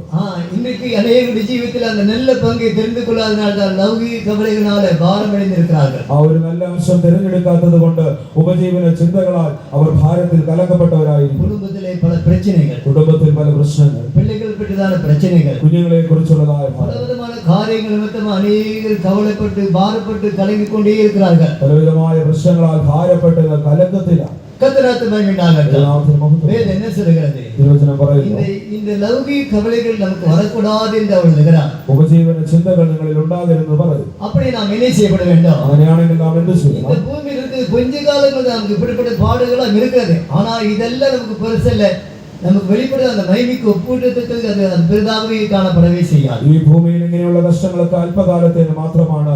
പ്രാപിപ്പാനുള്ള തേജസ് അതോർത്ത് ജീവിക്കുന്നവരാകാം. அதுக்கு நாம் என்ன செய்யப்பட வேண்டும்? നാം എന്ത് ചെയ്യണം? இந்த பூமியில் நாம் குடியிருந்தாலும் நம்முடைய குடியிருப்பு பரலோகத்திற்கு நாம் எண்ணிக்கொள்ள வேண்டும். ഈ ഭൂമിയിൽ പരദേശിയായി പാർത്തിരുന്നാലും നമുക്ക് സ്വർഗത്തെ കുറിച്ചുള്ള വലിയ പ്രത്യാശയിൽ ജീവിക്കുന്നവരാണ്. நிருபத்தில் நீங்க படிக்கப்படும் பொழுது எங்களுக்கு அதாவது பவுல் அந்த நிருபத்தில் நம்முடைய குடியிருப்போ பரலோகத்தில் இருக்கிறவர் சொல்லுகிறார். ഫിലിപ്പിയർക്ക് എഴുതിയ ലേഖനത്തിൽ അപ്പോസ്തലനായ പൗലോസ് പറയുന്നു ഞങ്ങളുടെ പൗരത്വം സ്വർഗ്ഗത്തിൽ എന്ന് പറയുന്നു. அப்படின்னா இந்த பூமிக்குரிய இந்த பாரம்பரியமான இந்த கவலைகள் உலகப்பிரதமான லௌகிக கவலைகள் நமக்கு கொண்டு இருக்காது. നമ്മുടെ കുടിയിരുപ്പ് പരലോകത്തിൽ വിലയിൽ കൊള്ളപ്പെട வேண்டும். നമ്മുടെ പൗരത്വം സ്വർഗ്ഗത്തിൽ എന്നുള്ള ഒരു അനുഭവത്തിലാണെങ്കിൽ ഈ ഭൂമിയുടേതായ ഒരു കാര്യങ്ങളിലും പ്രാധാന്യം ചെലുത്താതെ സ്വർഗ്ഗത്തിലാണ് എന്റെ പൗരത്വം എന്നുള്ള ഉറപ്പോടെ ജീവിക്കാൻ കഴിയും. അതിന് அப்படி ജീവിക്കാൻ നാം என்ன செய்யப்பட வேண்டும்? അങ്ങനെ ഒരു ജീവിതം നയിക്കണമെങ്കിൽ നാം എന്ത് ചെയ്യണം? ചിന്തകൾ എണ്ണങ്ങളെല്ലാം പരലോകത്തിൽ ഇരിക്കக்கூடிയവരായി കാണപ്പെട வேண்டும். നമ്മുടെ ചിന്തകൾ നിരൂപണങ്ങൾ ഒക്കെയും സ്വർഗ്ഗത്തെ കുറിച്ചുള്ളതായി. അതിനാൽதான் കൊലോസ്യർ 3-ാം അധ്യായത്തിൽ എന്ന് சொல்லப்படுகிறது. ആകയാൽ കൊലോസ്യർ 3-ാം അധ്യായത്തിൽ എന്ത് കാണുന്നു? നിങ്ങൾ ഭൂമിയിലുള്ളവരെ മേലോനവരെ തേടുകളിൽ നിലപ്പെടുகிறது. നിങ്ങൾ ഭൂമിയിലുള്ളതല്ല ഉയരത്തിലുള്ളത് തന്നെ ചിന്തിപ്പിനെന്ന് കാണും. ഇன்றைக்கு அப்படிப்பட்ட வாழ்க்கை நாம் செய்ய வேண்டாம். അങ്ങനെയുള്ള ഒരു ജീവിതത്തെ നാം ചെയ്യുന്ന പക്ഷേ കാര്യങ്ങൾ കുടുംബകാര്യങ്ങൾ എല്ലാവരും ഒരു കവലയും ഭാരപ്പെടുത്തുകയേ ചെയ്യാതെ നമ്മുടെ കുഞ്ഞുങ്ങളെയോ കുടുംബത്തെയോ ഭവനത്തെയോ ഓർത്തുള്ളതായ ഒരു ഭാരവും കലക്കവും നമ്മളിൽ ഉണ്ടാകില്ല.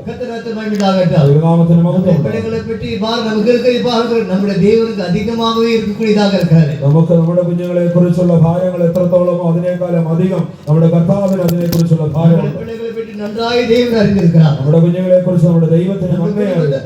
നന്നായി അറിഞ്ഞിരിക്കണം. കുടുംബത്തെ കുറിച്ച് നമ്മുടെ ദൈവത്തിന് നന്നായി അറിയാം. നമ്മുടെ കവലയ്ക്ക് ഭൂമിക്കുള്ളതാണ് കാര്യത്തിലെ ചെലവിടുകയേ ചെയ്യപ്പെടാതെ ആകയാൽ ഉപജീവന ചിന്തകളാൽ ഈ ഭൂമിയിൽ നാം ചിലവിട്ട് ജീവിക്കരുത്. ഭൂമിയിലെ മേലാനവ തേടുക என்ன இருக்கிறார்?